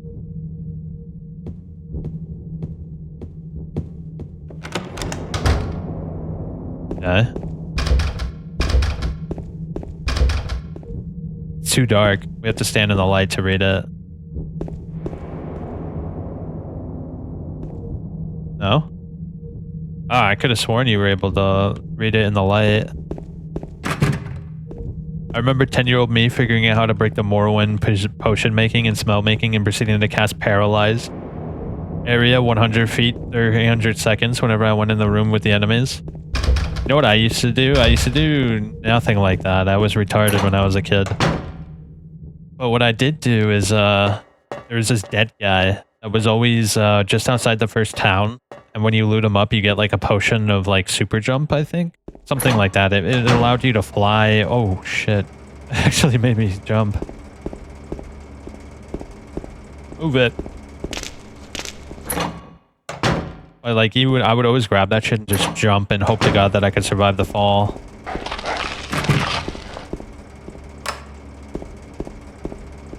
And half the time... Ouch.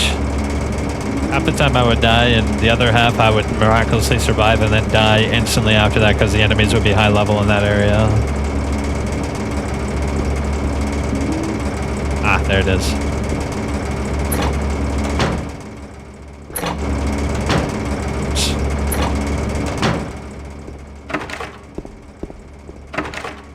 Oh shit, you little bitch. There we go. Squeeze! Okay, what kind of key did I get? I got the bar key. Key to the door which goes from the hotel's underground bar to the hallway. I found it in the boiler room. There's a can with no label on it.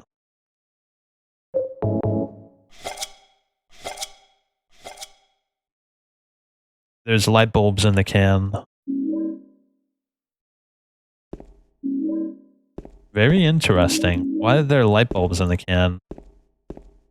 Is this can in in metaphor for James opening up the can of his mind and turning on the lights. Ah. This is James's kind of place right here. Apparently James drinks, and I never noticed that James drinks. He does have like an odd, like, he has like a phrase here or there, but I don't know. James never came across to me as someone who drinks a lot. Ah, we could put the light bulb here. The Harry's Scrolls of a Carrion Flight. Me figured out how to survive it, that I can do Turbo Kill Dagoth with a ton of alcohol since their effects stack as long as you alternate the types of alcohol. Golly, bro, it sounds like you were like a natural Lewis and Clark. You were able to figure out all that shit, not me. There's a jukebox here. It doesn't play, so it must be broken. Excellent. Can of thinner.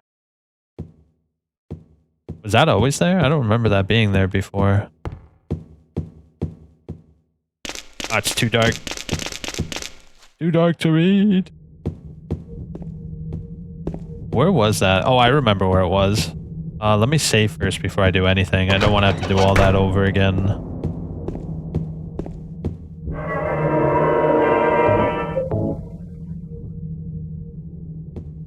But I miss those days, man. There was like a few games that I personally played a lot. Like some of the games that I played personally a lot was Resident Evil 4. I had an Xbox version of Half-Life because there was like a shitty Xbox port of Half-Life, so I played that a lot. I also played Shadow of the Colossus religiously. I love that game. I killed every single lizard and got every single fruit in the map. Made my stamina bar so big it wouldn't even fit on the screen. Oh shit, I forgot about that. Good thing I just saved. I played Tony Hawk Underground a lot, obviously, but I played Tony Hawk American Wasteland a lot more. I played Need for Speed Underground a lot. One of my favorite games. I also played... maybe another really big game that I played a lot was Splinter Cell Double Agent. I played that game quite a bit as well. Final Fantasy XII was a pretty big one. What a great game. Very hard for a young person to get into. You're back. Welcome. We're talking about the days of yore. Where do I go now? I got the paint thinner, so we got to go to 202 to get the suitcase.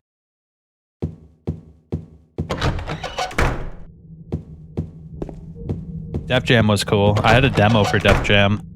I never played it, but I played the demo because I would always get a bunch of demo discs from friends at school, and I would always play a Def Jam demo quite a bit. I also had a demo for Urban Football or whatever it was called, the one where you beat the shit out of each other instead of actually play football. San Andreas, of course. Who doesn't love a good little bit of San Andreas? Shizuka, you back. Here we go. Kill. Wow, I think that's because I killed every single monster in the game. I also want to play this game, should I?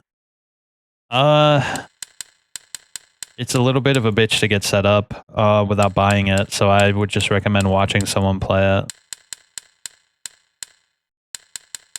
Yeah, the PC, like if you play it on console, you have to buy a PS2, and if you play it on PC, there's like quite a bit of setup involved. You have to first get like a rip of the ESO.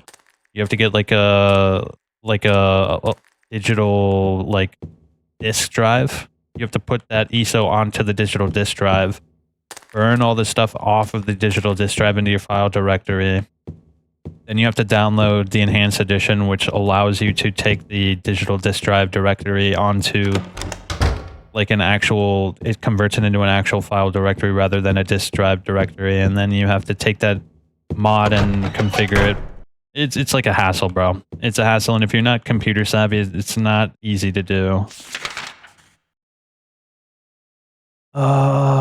Did I grab the shit in there? Holy shit, I think I forgot to grab the shit inside the suitcase, bro. Am I retarded? I was getting way too into that techno babble. Oh god. Oh god. Yeah, I forgot to grab it, dude. Very cool the monsters spawned in. I actually wasn't expecting the monsters to spawn in. That was good. How much does it cost? This game? Oh shit. I could take a look real quick. It's pretty expensive though.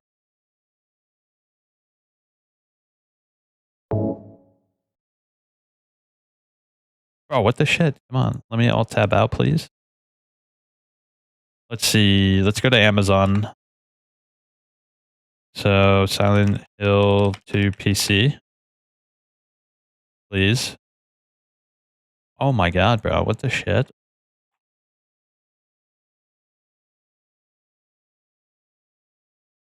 So if you want to get the PC port of Silent Hill, it's $300. Yeah, it's expensive. It's actually pretty low. Like they didn't make a lot of them because it was universally like panned for having a bad port. So it's pretty rare to be able to get a PC port of the game. If you want to get the PS2 version of the game, you really can't. Like it's really hard to get your hands on that without going to like a physical store that sells old games. I mean, you could pretty easily download the ISO of the PS2 version of the game.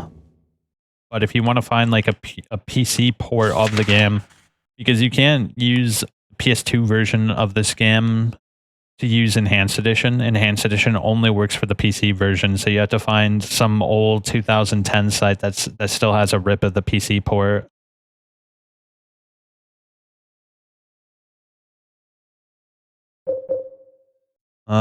My jam growing up was different flavors of Abandonware, specifically the Mech Warrior games. Yeah, my cousin had like a huge little book full of like PS1 games that were just like, the PS1 had so many weird games on it. You'd have like Blastoise and Mech Warrior and like Legacy of Kain and Eternal Sin and like all these games that were just like really shitty but intriguing to a kid. Ooh. Do I have the key for this? Oh wait, we have to do the puzzle. Most people just emulate PS2 and you can easily download an HD mod. Well, Enhanced Edition mod particularly that allows you to play the game in a higher resolution is only for the PC port. You can easily use PCSX2 to emulate this game, but it's not going to look good. Not nearly as good as this looks. Like this is in 2550p and it's like literally like the frame rate is like unlocked. Like it, if you try to do it on PCSX2, it looks fine, but it's also kind of annoying. There's a rectangular indentation and there's a plate in front of the indentation and something engraved on it. Seed of the princess who awoke from death.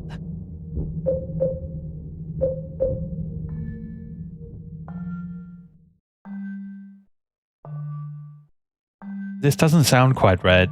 Is this music box broken or maybe... Yeah, the PCSX2 version is fine. It looks great, like for a PS2 game, but the Enhanced Edition looks so good. Like, it's actually ridiculous how much better it looks, bro. I cannot stress to you enough how much better it is. Like, it's actually ridiculous because it has upscale textures, it has improved audio, it has, like, it supports widescreen resolution, it has all of these fixes, the quality of life fixes. There's just so much about it that makes it better than just emulating it. Please. Let me through. Hold up, I saw a menagerie of ammo.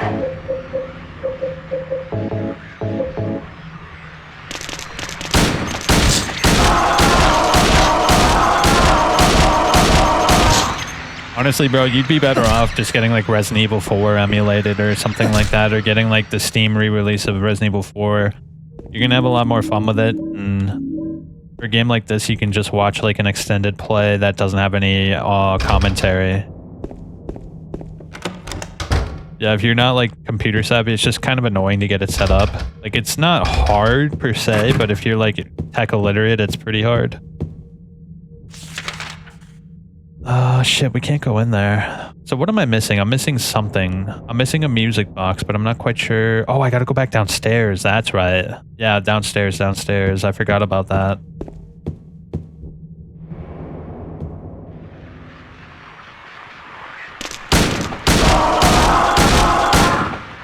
Like this game is only really worth playing like once in a while.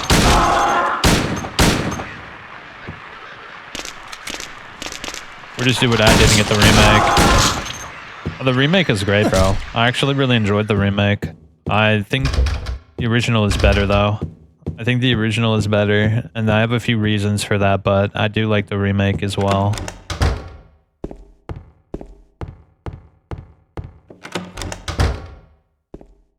Let me see. Hey, I'm back. I'm back, and I'm here to kill ya. You were very annoying, and you've been naughty.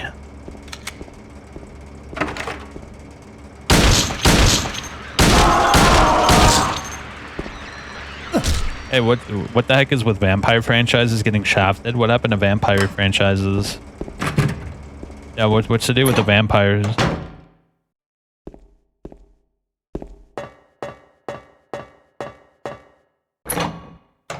Yeah, I'm curious about what your take on vampires are. Okay, so there's definitely something over here I did not check. Yeah, over here, I think. Yeah. Let's go over there. Is it over here? The shutters are closed. How do I get over there? Shit. I might not be able to. Yeah, looks like I might be cucked here. I don't remember what. I gotta get the last music thing, but I don't remember where it is. Bro, how could I forget? Oh, I think it's in Venus Bar, and I just didn't. I must have missed it. I think it's in there, and I missed it. Yeah, I think it's in the bar, and I just missed it, bro. How could I miss it, bro? Yeah, it's not in here. It's in the bar. It's in the bar. I'm pretty sure of it. Lost Boys was a good vampire movie. I love The Lost Boys. What a great movie. People are strange when they are strange. Wait, Bloodlines getting dev held with the OG writer getting shafted. Legacy of Kain had a sequel that was canned by Square Enix that was almost complete. That's ridiculous, bro. Legacy of Kain is such a great series. How could they do that? Yeah, I know about Vampire the Masquerade. I was thinking about playing it, but I never actually did. Wait, what's this? A display of lures. It looks like fishing on the lake is a popular activity among the tourists. I'm no good at it, so I never tried it when I was here.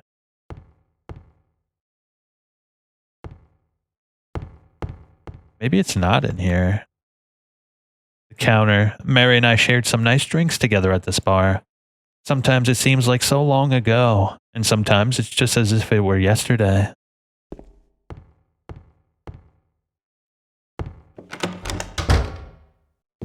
Oh, do you think it's outside, maybe? Hold up. Let me look at the map. I gotta give the map a serious once-over. So that's blocked. We can't go in there. Elevator's busted. Restaurant does not have it. So that's everything in the first floor. The second floor, we did the puzzles, for the most part. Yeah, we got the puzzles cleared up. And the third floor, we haven't been able to get to, unless I can use the elevator, which I don't think I can.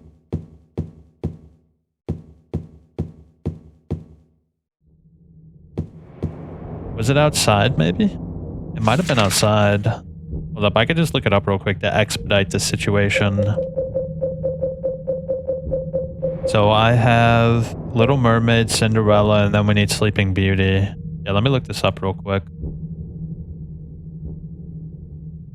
Let's see. Silent Hill to music box locations. Where's that last one? Snow White. Okay. The Little Mermaid is found beside the fountain. We got that one. The Cinderella box is located inside the briefcase in the room 202 on the second floor. We got that one. The Snow White box is situated on a shelf in the pantry on the first floor.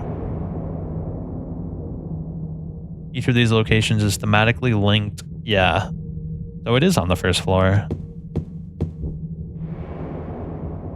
Who else is a big fan of devs reusing maps, just adding different stories? I mean, that's what Stalker did, and that game is excellent. Okay, so it's in the pantry.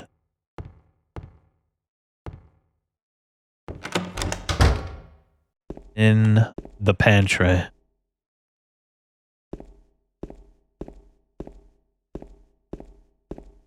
Isn't this the pantry? I guess this is the kitchen. It could be... Well, this isn't the first floor, is it? It is the first floor. Hold up. Which ones do I have? I have Cinderella and Little Mermaid. We need Snow White. Wait, I'm so confused, bro. Where's Snow White? Oh my gosh, bro. I'm going insane right now. Snow White location. How could I forget this, bro? On a shelf in the pantry on the first floor. Let's see. Found in the pantry. This is the pantry. Am I like being like dense right now?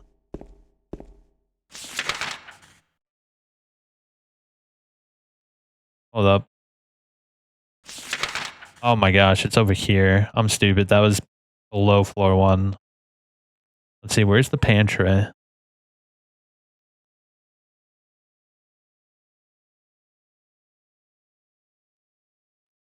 Wait, where is it? Oh, it's over there. Okay. I see now. I know where to go. Mafia 1 remake. Chicago looked so freaking good. Yeah, the Mafia 1 game was pretty dope. I liked that game quite a bit. Yeah, bro, Stalker is an excellent example of reusing old assets to your benefit. They were able to reuse the world for the most part, the same assets for the most part, but just add more to it.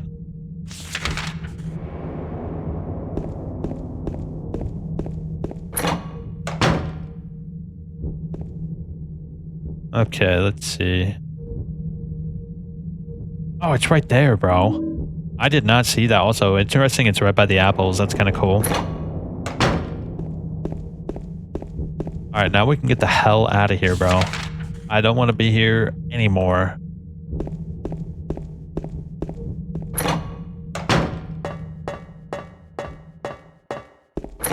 What other games do that? Tony Hawk did that. I mean, Tony Hawk is literally just the same assets over and over and over and over and over again. Need for Speed did that. Need for Speed Underground 1 and 2 are literally the same assets, just like different placements of those assets. Red Dead Redemption 2 could have used the... Oh, dude, don't talk about Red Redemption 2. Red Dead Redemption 2. That game is immensely frustrating. Like, they had so much potential on their hands, and they threw it all away for, like, a shitty online service. That game... If that game got story DLC, bro... Bro, if Red Dead Redemption 2 got story DLC, oh my god, bro. I love that game. That game is incredible, bro. When I do play it, I will play it on the channel one day, but when I do play it, I'd spend like most of my time just hunting in the wilderness. It's so detailed. Okay, so let's see. What does it say? Seed of the princess who awoke from death. I mean, that's Snow White, right?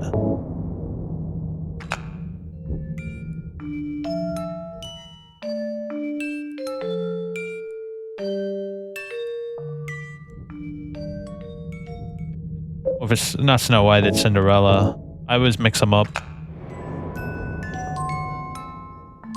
Oh, I'm stupid, bro. I gotta put all of them in. That would be a good idea, right? Yeah, this one's Snow White. This one's Snow White. You know what's kind of weird? You might make fun of me for this, but my ringtone for my phone is actually this this song. Seed of the Princess Who Spoke No Words. That's Little Mermaid. You know, each of these fairy tales are supposed to represent each woman of the game. You have Angela, Maria, and Mary. The Little Mermaid is Mary. Cinderella is Maria, and Snow White is Angela. Oh wait, no. I always get it mixed up. Is Snow White Angela, and then Little Mermaid is Mary? Yeah, I think Little Mermaid is Mary, and Snow White is Angela.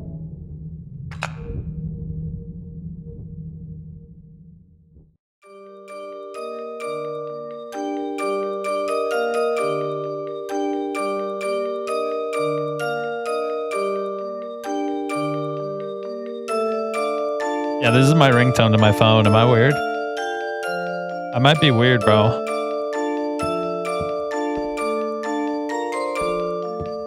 Dun, dun, dun, dun, dun. Dun, dun, dun, dun, dun, dun, dun. Dun, dun, dun, dun, dun, dun, dun, dun, dun. What a great song. It's very sad. It's probably not the best ringtone to have. My old ringtone used to be Metroid Prime. Oh yeah, I should probably take the key, right? That would be a good idea. Let me save too.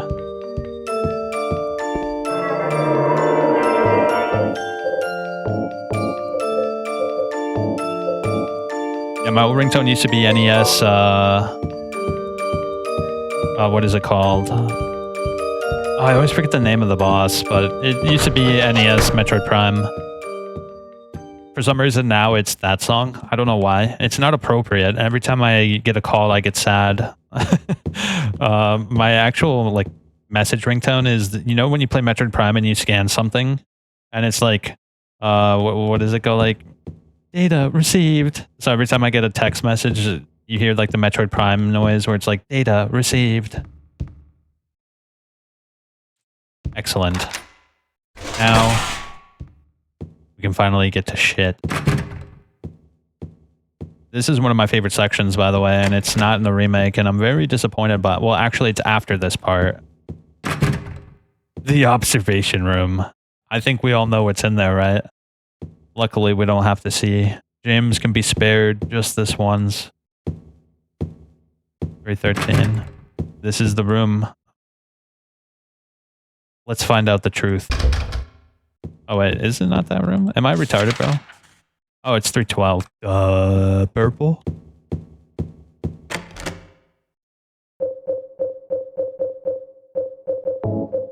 Yep, letter's empty.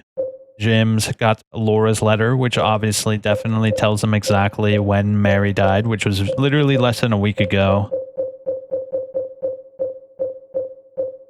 Oh, dude, did I forget to grab the key? I forgot to grab the key, bro. I'm so stupid. It's because of that bug, bro. I reloaded and I never actually grabbed the key.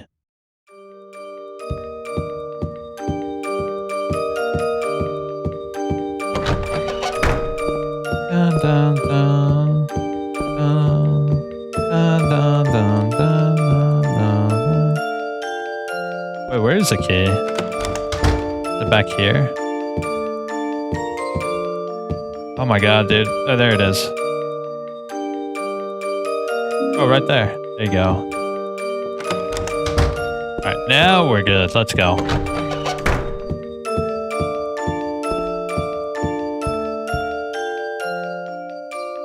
Yeah, that song is so sad. I should probably change my ringtone. Here we go.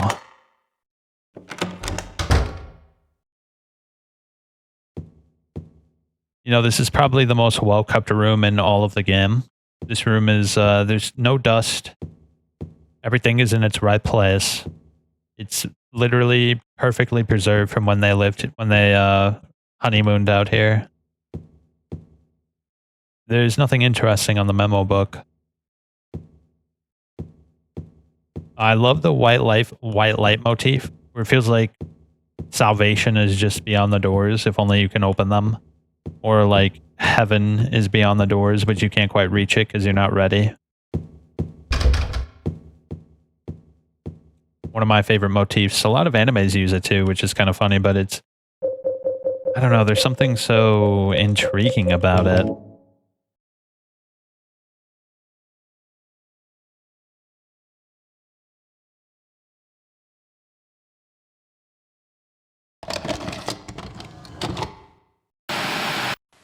Are you taping again?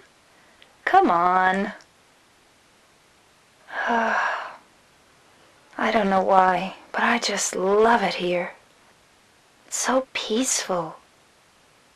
You know what I heard? This whole area used to be a sacred place. I think I can see why. It's too bad we have to leave. Please promise you'll take me again, James.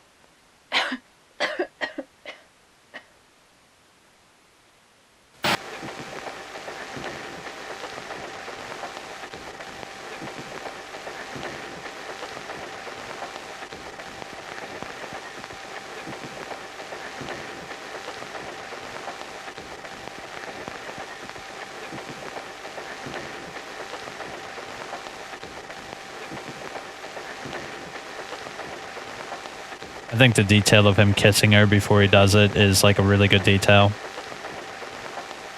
It shows that he really does care about her.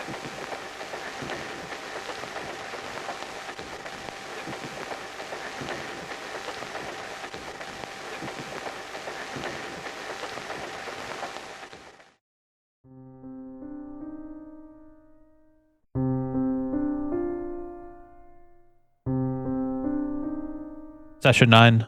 Watch Session 9, brother. It's a sleeper hit nobody knows about but me and other Silent Hill fans.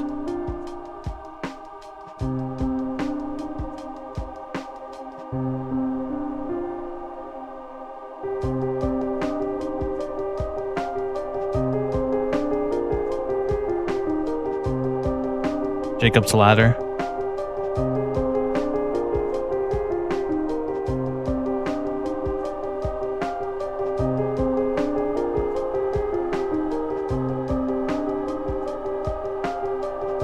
Mary. Session 9. Like you're having a session. It's got Horatio in it. So there you are, James.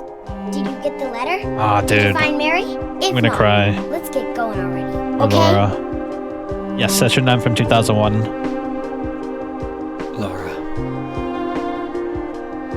It's a really good movie.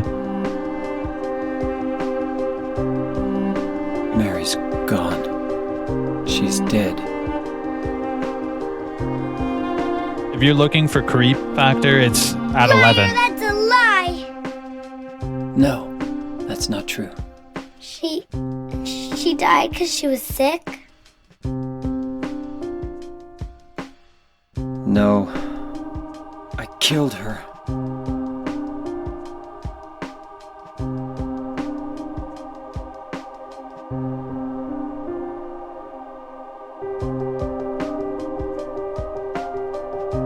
You killer! Why'd you do it? I hate you! I want her back! Give her back to me! I knew it! You didn't care about her! I hate you, James!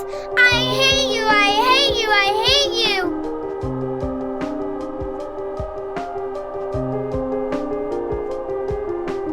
She was always waiting for you. Why?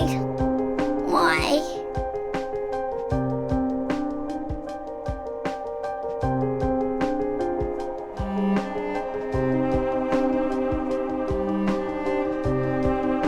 I'm sorry.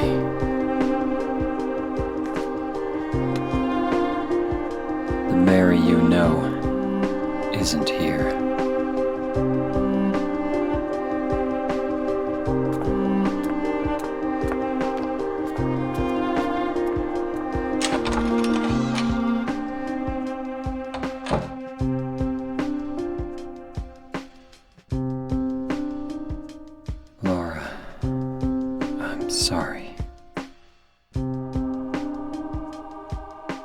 It was 1-for-1 in the remake.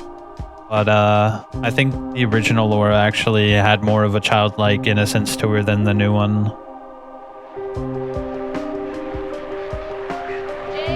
It wasn't bad, but it wasn't as good as this one. This one, she sounds way more innocent, and it's even more sad.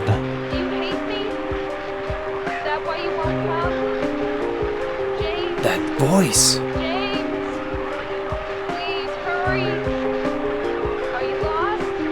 Yeah, Rosemary's Baby is pretty scary. It's like, it's not even like scary and like, it's scary in like the ramifications of it. Like she's literally raising Satan. Like that's scary.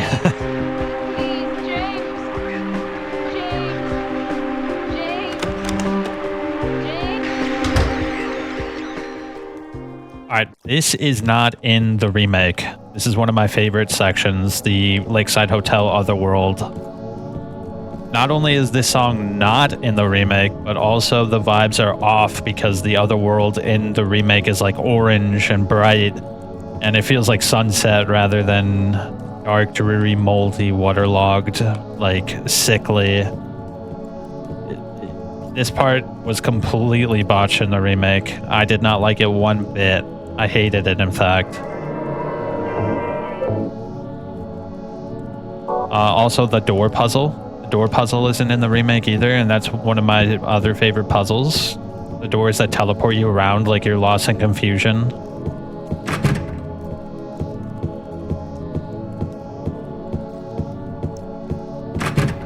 Okay, all these are locked. Yeah, this music, it's not in the remake, and I think this music is very impactful. It sounds like the best way to describe it would be you've learned something terrible. Yep, and now we can listen to the tape.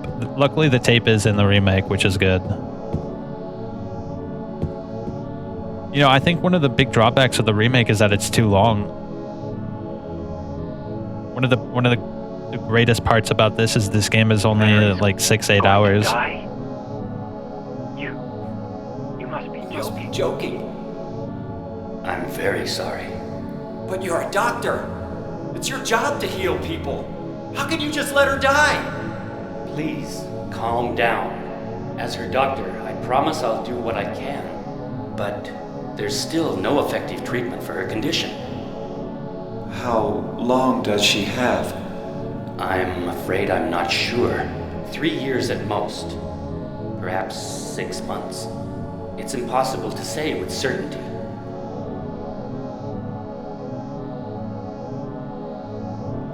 That affects the ending.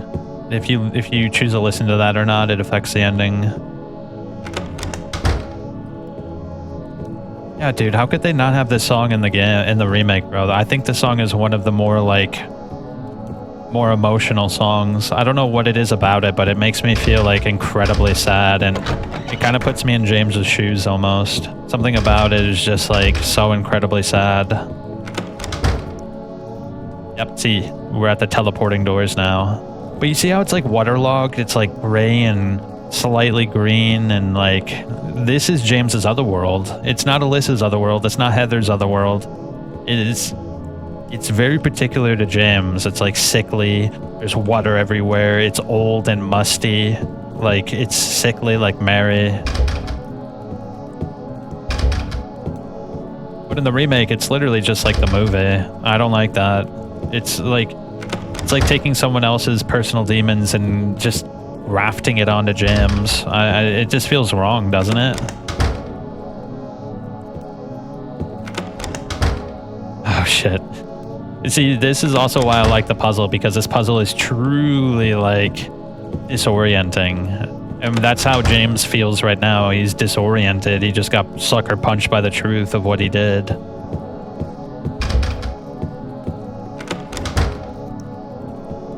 We have to use a map if we're gonna do this properly. Yeah, if we don't use a map, we're gonna get cucked.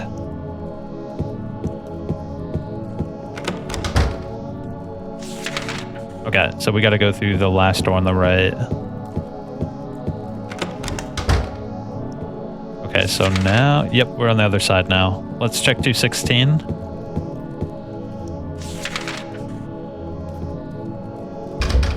Locked. 212.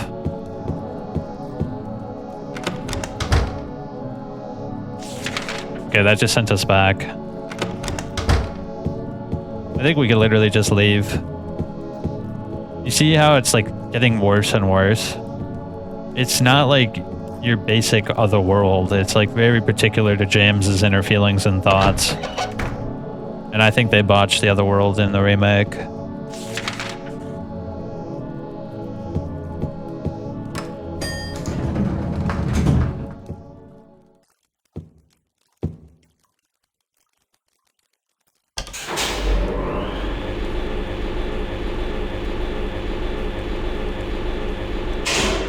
Also, another thing I dislike about the other world in the remake is they're just always huge combat arenas.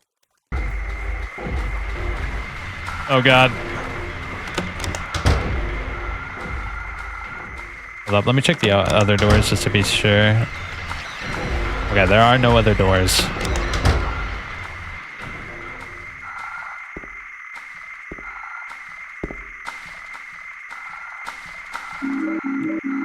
Yeah, because Heather's other world is like metallic and rusty and like burnt and bloody because she was literally burned. Like it makes sense for her, but it doesn't make sense for James. If Angela was the main character, then yeah, maybe that burnt, rusty kind of aesthetic would make sense, but Angela's is the world is on fire. Eddie's world is frozen and frigid and you know what I mean? Like morgue-like almost. But James particularly, it's moldy and gross and sickly and it's a very particular vibe.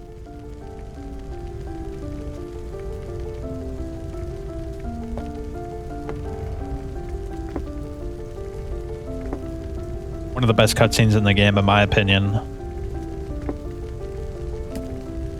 Mama! Mama, I was looking for you. Now you're the only one left. Maybe then I can rest. Mama, why are you running away?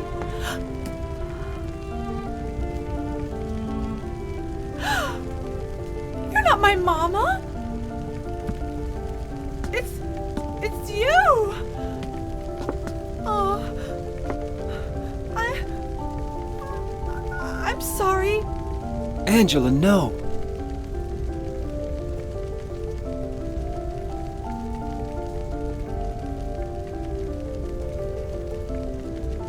Thank you for saving me. But I wish you hadn't. Even Mama said it. I deserved what happened. No, Angela, that's wrong.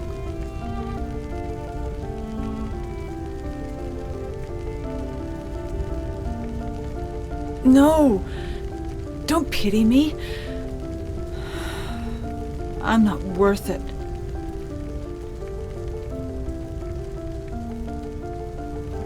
Or maybe you think you can save me. Will you love me?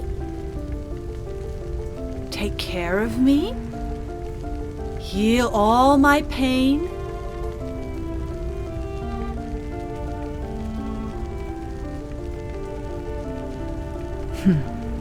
That's what I thought.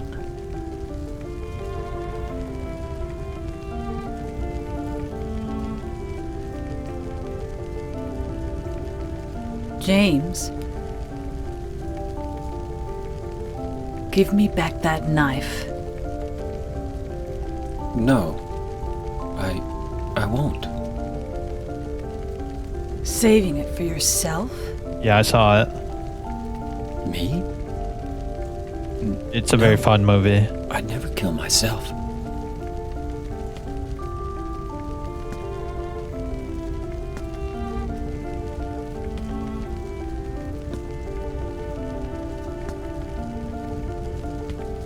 It's kind of like the big hullabaloo in high school. Everyone's like, dude, you see Battle Royale?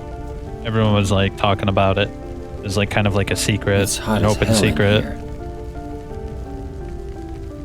You see it too. For me, It's always like this.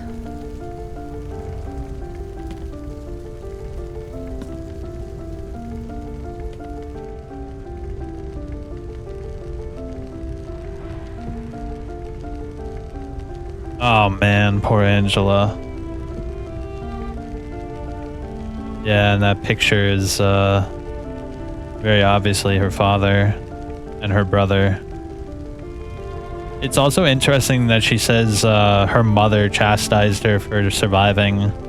That's probably like her own personal manifestation of her guilt. She feels like she has like survivor, you know what I mean? Like she feels like she shouldn't have survived. And her mother, I can just picture her mother following her everywhere and telling her she deserves to die. Unfortunately, in World War II in Russia, there was something more disturbing that actually happened and that occurred on the island.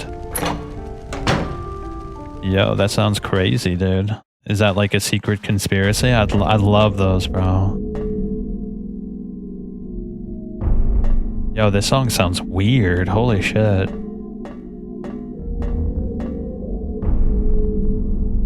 Oh, dude, you want to know what one of my favorite movies of all time is? Let me show you real quick. I actually had to get like the...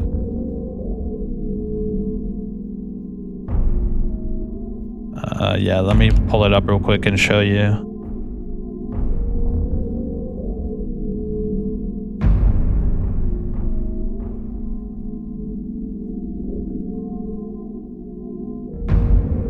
Well, I'll show you when we're done with the game. You know what? No. Let me show you now. Since we're talking about movies, I'll show you one of my favorite movies of all time.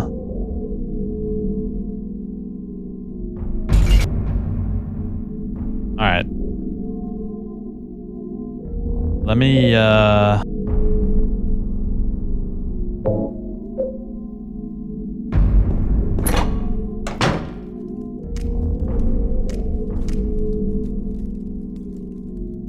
Isn't this fascinating, bro? Only 30 survived. Bro, this is fascinating because Angela's whole thing is she burnt the house down. She was an arsonist and a killer. And this whole area, right after seeing Angela, we see like this burnt down area with like police tape and whatnot. It's a direct manifestation of Angela that's melting onto our world. This part always fascinated me, like how much influence has Angela and Eddie had on James's manifestations? Is it only when they're close by? Or all the manifestations are all influenced by the people in the town?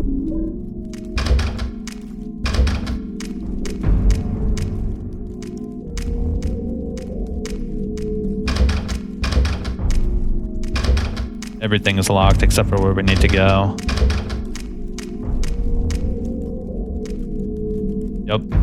Doesn't that kind of look like the room that she killed her father in? Very similar. Because you can obviously infer that when the room you fight Abstract Daddy in is the room that she killed her father in.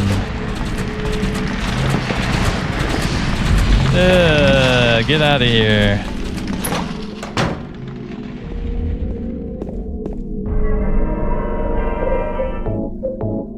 Alright, now that we have a little lull, I'll show you. Let me turn the volume down real quick. Yeah, I'll show you a trailer of one of my favorite movies of all time. And I highly recommend you watch it. It's really good.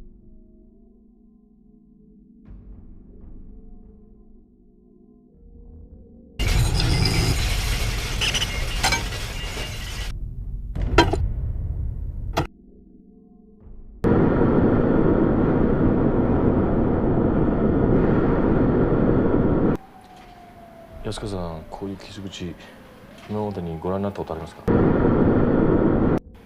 単に人を殺すだけならここまでやる必要はないでしょうから。犯罪はいつも特別な意味があるように見える。大体無意味だ。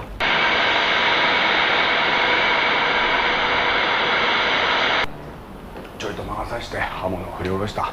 俺にはそれしか言えない。あなたは昨夜奥さんの智子さんを殺害した。覚えてない。催眠術っていうのあるよな。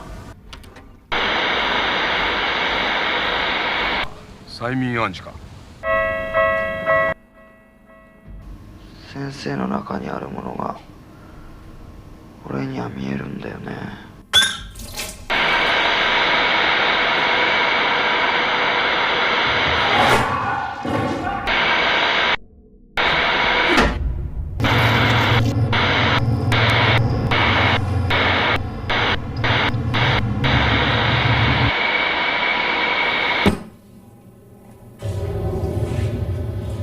Oh my gosh, what a great movie, man. この人はどうです？知らない。これはあなたですよ。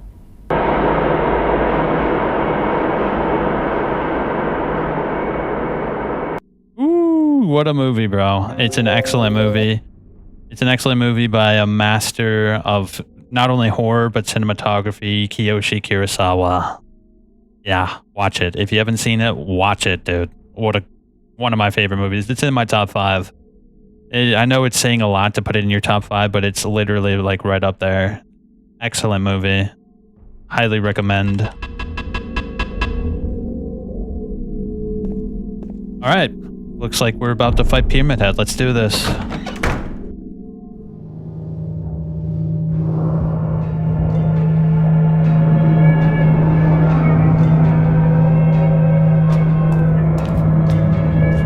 It's on YouTube for free. Yeah, there's always an upload of it on YouTube for free. Stop! Leave her alone! Leave us both the hell alone!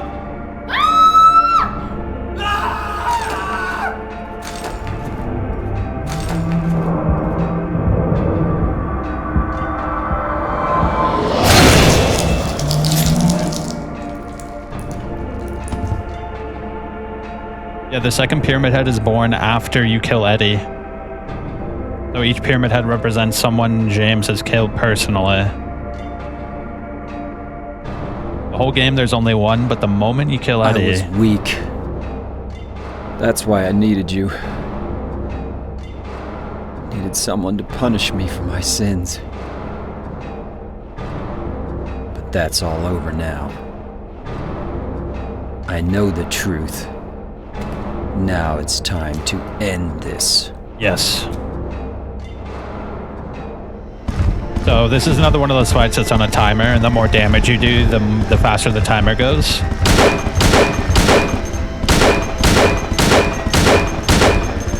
So we just... Oh god.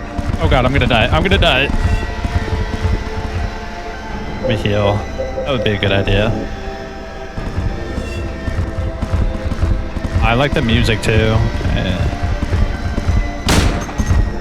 don't know why, the music always reminded me of the Terminator for some reason. It sounds very similar to Terminator 2's theme.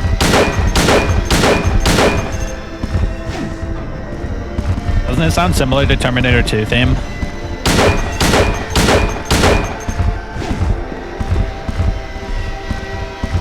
It's like one slight key, like chord difference. Dun dun dun dun dun dun dun dun.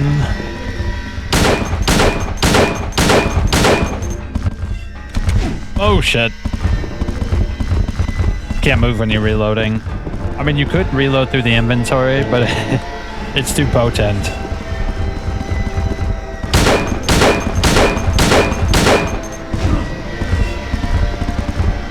Yeah, reloading through your inventory is easily the best way to do it.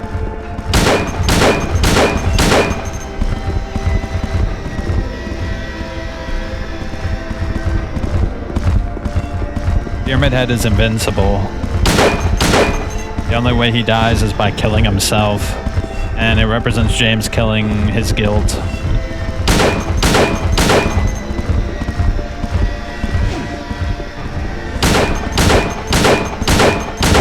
His dark inner darkness, his executioner, his punishment. Ooh, juked up.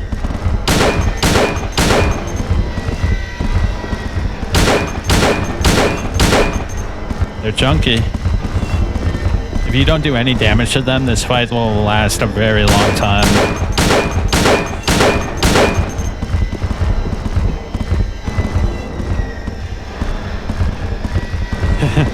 It sounds like someone's doing some construction work on the floor above us. Hey, can you keep it down? I'm trying to fight a boss here, damn it.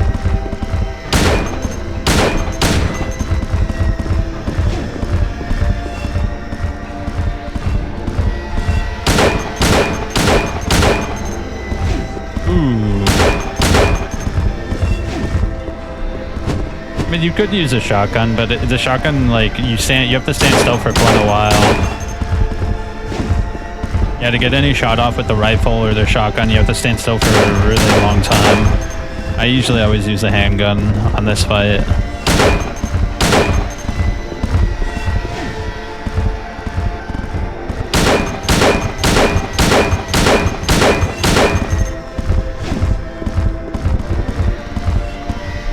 Reload. Ooh.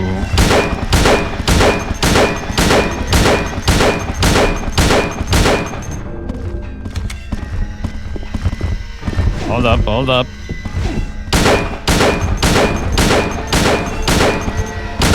One more clip should do it.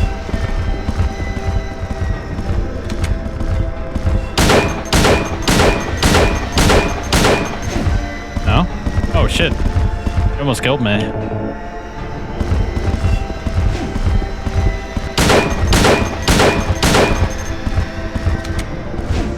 Yeah. Relax, bro.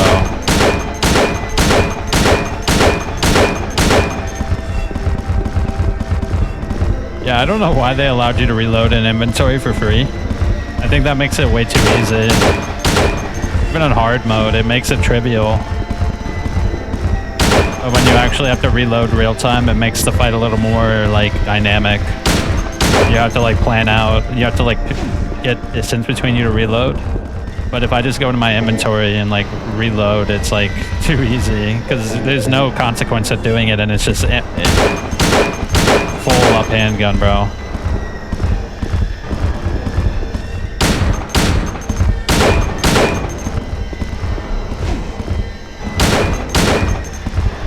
Oh. You guys ready? Golly, bro.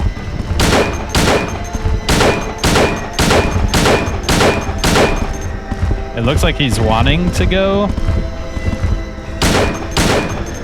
It's interesting that he gets rid of the butcher's knife for the spear.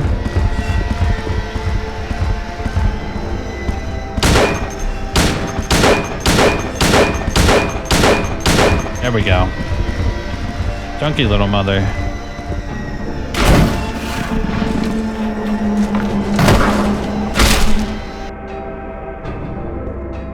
And we've overcome our internal conflict. Pyramid Head won't move anymore. It looks like he's holding something. The scarlet egg. He's holding something. The rust-colored egg. So people have theorized about these eggs for like years, bro. There's been so many little theories about it, and there's also been like, I remember back in like the early 2000s, like 2007, people used to theorize that depending on which door you put it in, like there's different things, and there's like a secret that if you put the eggs in different combinations, it would do something. But it doesn't really do much. It doesn't do anything at all, in fact. These eggs both represent Mary and Eddie. I think, personally, I think the scarlet egg is Mary, and no. It's hard to say. I always switch back and forth which one I think it is. You could say the scarlet one might be Eddie because of murder, and this one might be rust-colored because of Mary's sickness. Or you could say this one's scarlet because, I don't know, like, it's clean and Eddie is dirty. It's like you can come up with a myriad of different ways to interpret it, but either way, they both represent Eddie and Mary because of the two people that James has killed.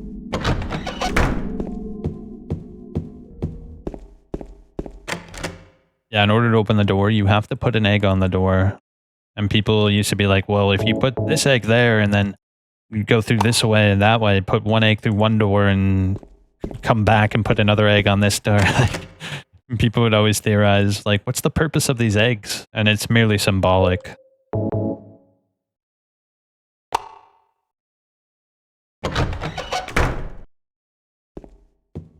Yep. We're done. This is pretty much the end of the game. Unfortunately, we're gonna have to cry again. This next part is especially heart-wrenching. Oh, dude, this part. This part always makes me so sad. James. I brought you some flowers. Flowers? I don't want any damn flowers. Just go home already. Mary, what are you saying? Look, I'm disgusting. I don't deserve flowers. Between the disease and the drugs, I look like a monster. Well, what are you looking at? Get the hell out of here! Leave me alone already! I'm no use to anyone. I'll be dead soon anyway. Maybe today, maybe tomorrow. It'd be easier if they'd just kill me. But I guess the hospital is making a nice profit off me. They want to keep me alive. Are you still here? I told you to go! Are you deaf? Don't come back! If you run through the hallway, James. you'll skip this next part. Wait! Please don't go! Stay with me! Don't leave me alone! I didn't mean what I said! Please, James! Tell me I'll be okay! Damn. Tell me I'm not going to die! Help me! Yeah, if you run through the hallway, you'll skip her asking you not to leave. Like, it's like timed perfectly to where when you run through the hallway, you'll skip her asking you to come back. So if you're like a, less observant player, you'll just skip that part. And it actually does affect the ending, whether or not you listen to this whole conversation. Man, what other game makes you face death like that? It's such a, I don't know, dude. It's like a fist to the face.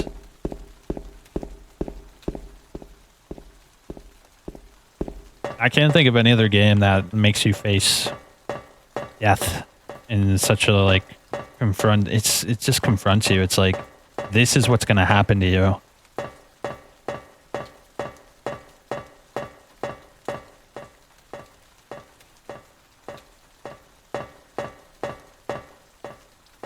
Alright, let's see what ending we got. You can tell by what she's wearing. Yep. We got the red ending.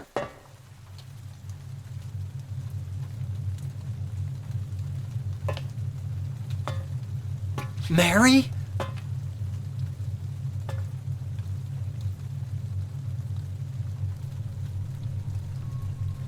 When will you ever stop making that mistake? Mary's dead. You killed her. Maria? It's you. But I don't need you anymore. What? You must be joking. But I can be yours. I'll be here for you forever. And I'll never yell at you or make you feel bad. That's what you wanted. I'm different than Mary. How can you throw me away? I understand now. It's time to end this nightmare. Actually kind of sad. No! I won't let you. You deserve to die too, James.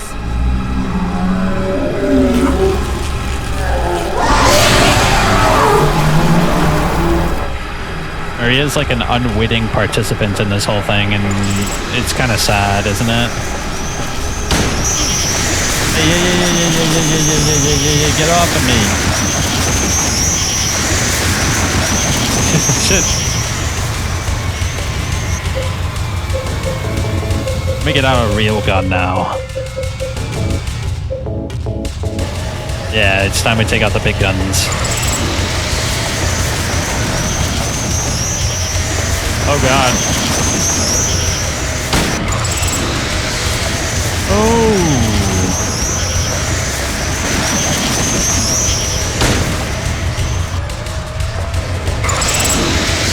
Ah, dude, that thing sucked. It's also interesting they're the same bugs that were in the apartment.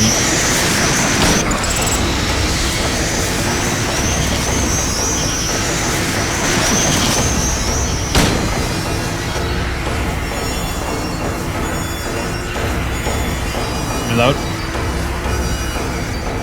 Got it. Shit.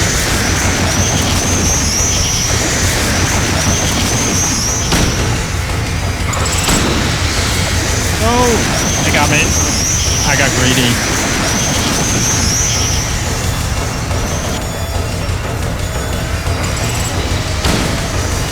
I got greedy again.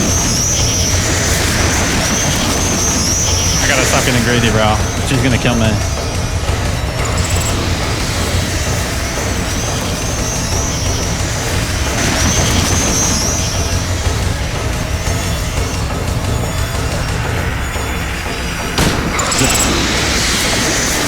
Ah, shit. I was too close. I was too close. Is it better to stay close to her? No, it's not better to stay close to her. Holy shit.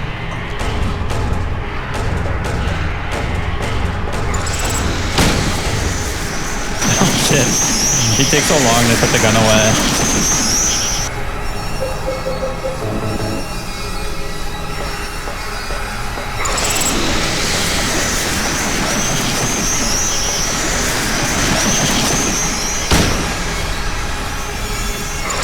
Oh shit.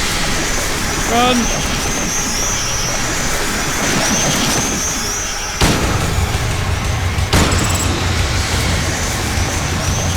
Ooh, that was close.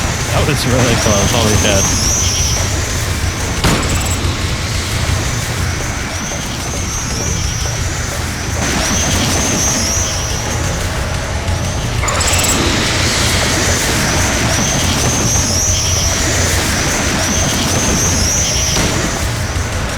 Oh god, run!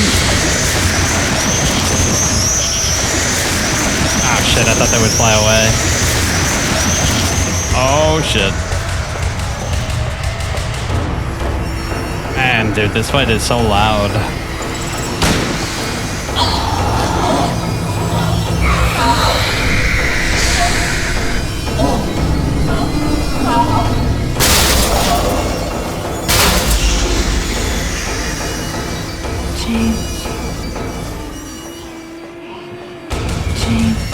I'm sorry, Maria. This is the way it has to end.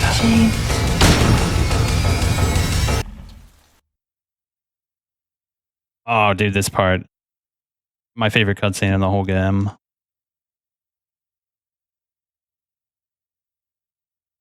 Mary?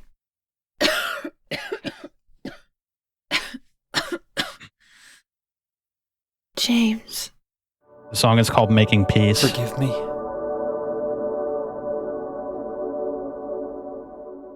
I told you that I wanted to die, James. I wanted the pain to end.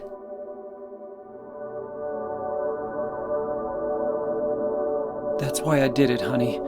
I just couldn't watch you suffer. No.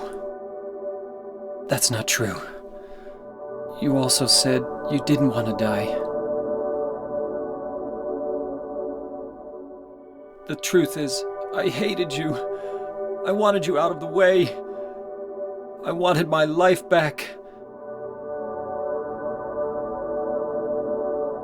James, if that were true, then why do you look so sad?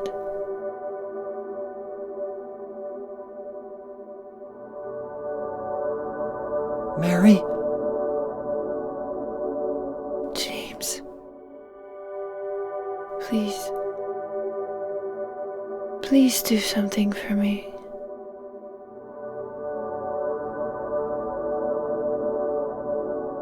Go on with your life.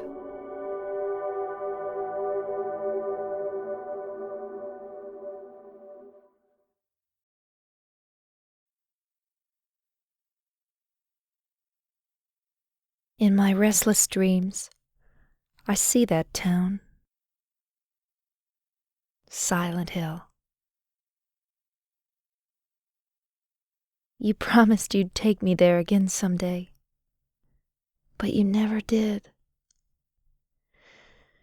Well, I'm alone there now, in our special place, waiting for you. Waiting for you to come to see me. But you never do. And so I wait, wrapped in my cocoon of pain and loneliness. I know I've done a terrible thing to you. Something you'll never forgive me for. I wish I could change that. But I can't. I feel so pathetic and ugly laying here, waiting for you. Every day I stare up at the cracks in the ceiling, and all I can think about is how unfair it all is. The doctor came today. He told me I could go home for a short stay. It's not that I'm getting better. It's just that this may be my last chance. I think you know what I mean. Even so, I'm glad to be coming home. I've missed you terribly. But I'm afraid, James.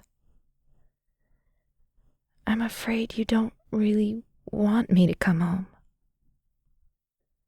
Whenever you come see me, I can tell how hard it is on you. I don't know if you hate me or pity me, or maybe I just disgust you. I'm sorry about that. When I first learned that I was going to die, I just didn't want to accept it. I was so angry all the time, and I struck out at everyone I loved most. Especially you, James.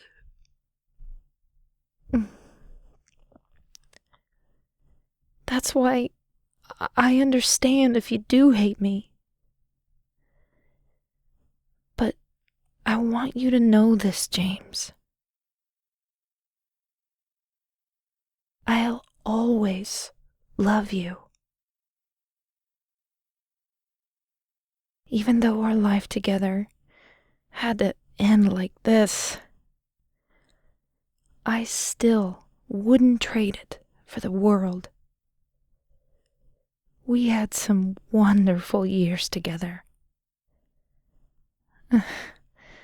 Well, this letter has gone on too long, so I'll say goodbye. I told the nurse to give this to you after I'm gone. That means that as you read this, I'm already dead. I can't tell you to remember me, but I can't bear for you to forget me. These last few years since I became ill, I am so sorry for what I did to you, did to us. You've given me so much, and I haven't been able to return a single thing. That's why I want you to live for yourself now. Do what's best for you, James. James, you made me happy.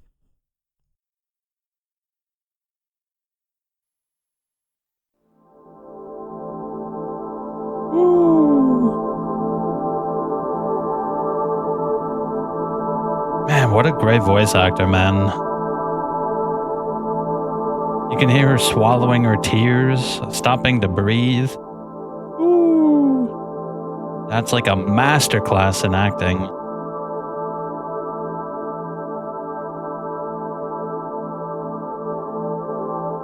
Laura's all alone now. Oh wait, James is there.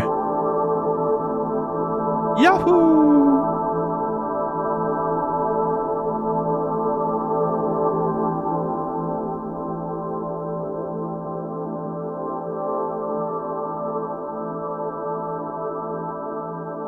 Yeah, bro. It's like you can hear all of like the stops to breathe because she's sick. You can hear her like clearing her thoughts. You can hear her like swallowing her saliva and her tears. Oh, dude.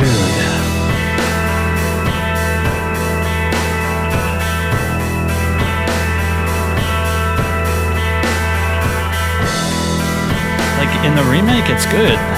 It's not bad, but you just don't get like those extra textures and details that this actor added to it with all like the breathing and the swallowing and like the crying and the whimpering. She kind of reads it. She does have a little bit of that, but not as emotional as this. Like when she reads it in this, bro, like you can feel all the emotions coming off of it. And I think it's sad and it makes you tear up specifically because you can really hear her struggling to read that letter. And I think the actor herself probably had a really hard time reading that letter. Damn. What a great game, dude. Doesn't overstay its welcome.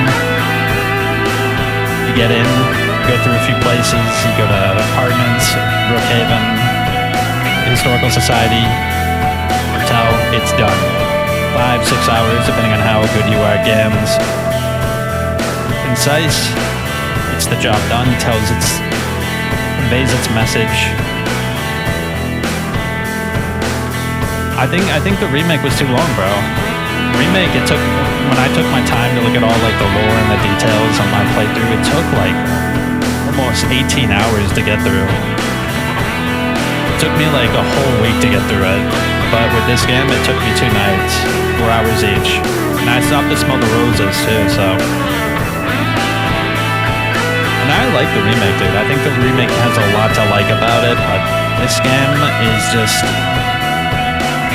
it doesn't overstay its welcome, bro. It just says what it's gotta say and then gets the hell out, rides away in a bike into the sunset.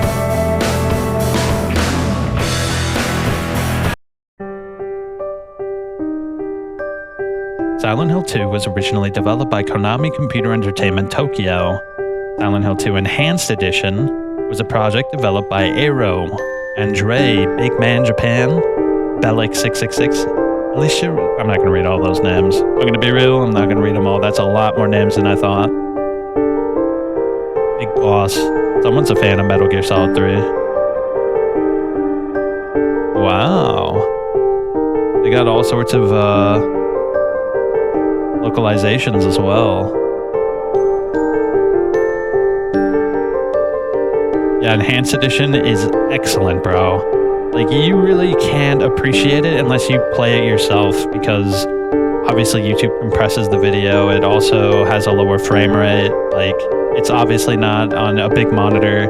You're not like the source of like the video, but when you play it on your own computer on like a 2560 like resolution, it's so crisp, dude. The textures are so good. Like, such a massive increase in fidelity. Like, it's ridiculous. They also upscaled the CGI cutscenes. They made it 60 FPS. The audio is like so good, dude. Like, the original game on the PS2 had some of the best audio ever on the PS2, but still, like, they've improved it on that, which was already excellent. They gave it like spatial audio so you can hear sounds in different directions. Oh, dude, Enhanced Edition is so good. They did make a few changes, then it was a subject of contention in like the Silent Hill community, but I really think the benefits outweigh the negatives here. Like, bro, being able to play this on modern OS is so good. Because trying to run the original PC port is like so incredibly annoying. It's full of bugs. It doesn't look good. The controls aren't optimized. Like, there's so much wrong with it, but the Enhanced Edition fixes every one of those problems and more.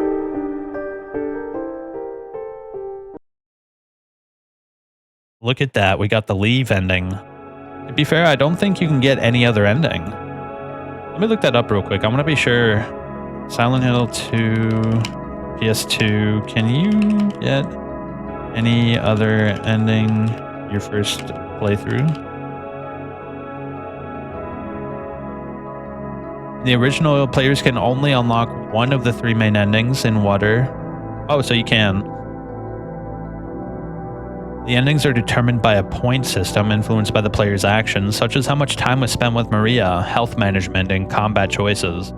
Specific interactions. It's not possible to achieve multiple main endings in the single first playthrough without using save file manipulation or reloading. Yep. Once you beat the game, you get the ability to get the rebirth ending, the dog ending, and the UFO ending. Yeah, dude. What a great game. Also, the ending song for what is it called? Piano Miso Epilogue.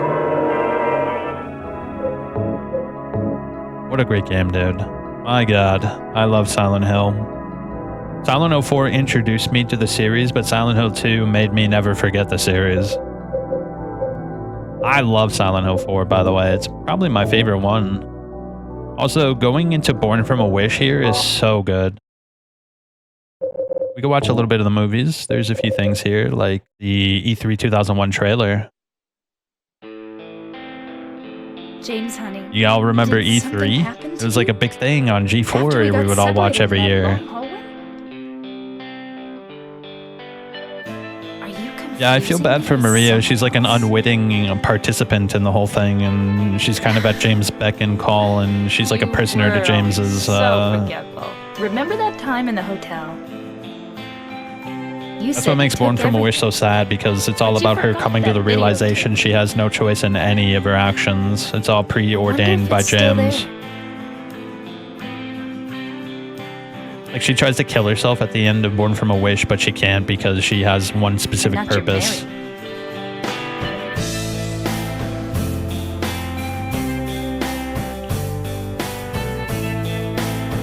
And imagine, just picture yourself in 2001. In the middle of the summer, you're watching E3 and you're ready to see what new games are coming out, and then they show this. Taping again? Come on. I don't know why, but I just love it here. It's so peaceful. You know what I heard? This whole area used to be a sacred place. This must have been so hype, bro, because Silent Hill 1 was really good, and it had pretty positive reception. And this just looks like such a massive step above Silent Hill 1.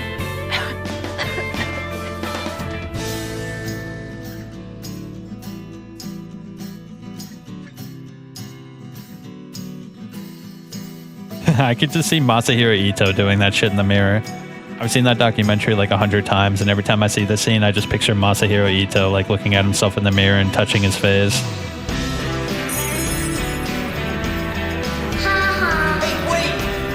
Lighting, so good. The CGI cutscenes also. Did you see Pyramid Head? He was in like a weird place that he's not supposed to be in that scene. Just put the gun to their head. Dun, dun, dun, dun.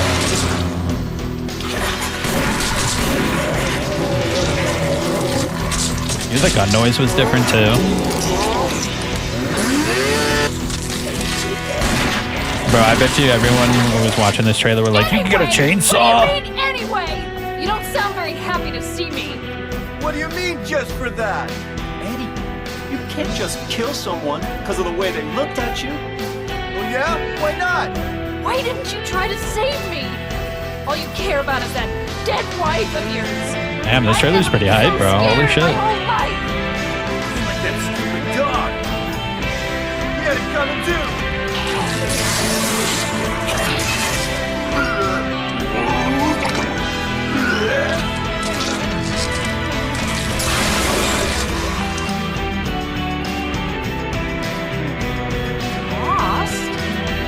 What's a little girl like you doing here anyway? Huh? Are you blind or something? What's that letter? None of your business. You didn't love Mary anyway. Do I look like you?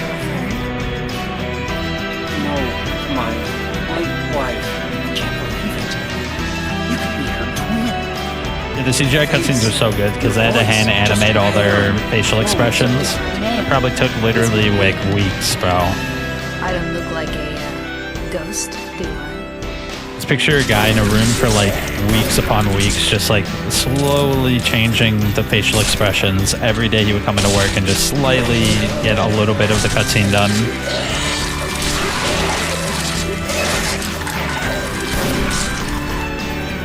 Oh, it's you.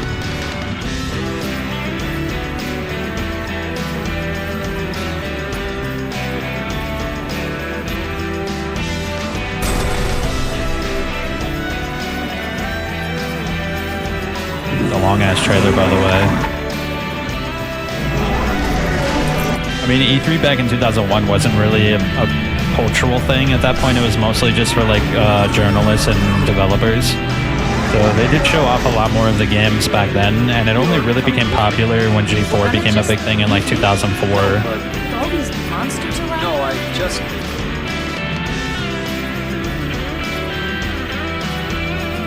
I remember in like 2000, by 2006, it was like a huge event that G4 would make like a huge event out of it, and everyone would look forward to it, and they'd have like literally like 3-hour-long blocks of just showing like E3 ground floor footage, trailers and interviews and stuff like that. Before like 2004, like G4's coverage of it wasn't really that big. G4 TV used to be called Tech TV back in like the early 2000s, late 90s. I'm here for you, James. See? I'm real. Anything else here? Silent Hill 3, 2002 trailer. Tokyo Game Show 2002 introduction collage. What's that? James, honey. Okay, that's probably James in the restroom. Masahiro Ito's favorite cutscene. James and Angela in the graveyard. Oh, that's cool. You can watch all the little movies. I didn't realize that. Mary? Very cool. I like that. Can we go down? Hotel flashback? What's that? Oh. We can watch all the cutscenes. That's pretty cool. Yeah, the Born From a Wish ending. I love this song, by the way. This is one of the better credit songs for Born From a Wish. PC credits. Ah, okay. Alright, that's everything. I think we can comfortably say we've seen just about all there is to see other than the endings. Oh, before I go, I do think it would be prudent of me to show you this. It's one of the best songs in the game, so I'll leave it at that.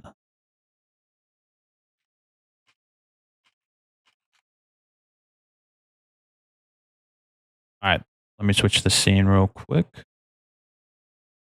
I always love the comments to this song, by the way. Yeah, this is the song that plays when they're talking to each other in the bed. You killed me and you're suffering for it, but it's enough, James. Probably one of the most beautiful songs of Silent Hill, and it only has 2 notes. James, do something for me. Go on with your life. James, you made me happy. Games like this can prove they could be art. Songs like this make me feel like I'm dead. Oh shit. Oh, you should probably stop listening to it then, bro. Every time I listen to this, I surrender. James, honey, did something happen to you? Yeah, people are like really into the song. It makes them feel a very certain way. It's a very special song. It's a very contemplative song. When you listen to it by yourself or while you're taking a shit, maybe, you're gonna think about some deep things. Like, why is the sun going down at night? Why do cars make noises? Why do horses neigh? You know, these kind of thoughts. It's a great song. Everybody seems to love it. Love this game, bro. There's always something new to find out about it, too. People have been discovering things about this game for years, bro. Either way, I think we end it here.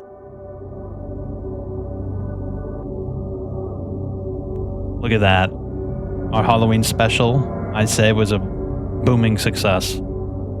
We just have to tie the bow by playing Silent Hill 1. But I'm probably going to save that for next year's Halloween. I don't want to finish Silent Hill, bro. I have like this fear that once I beat all the Silent Hill games, I'll have nothing left to do. What the heck, bro?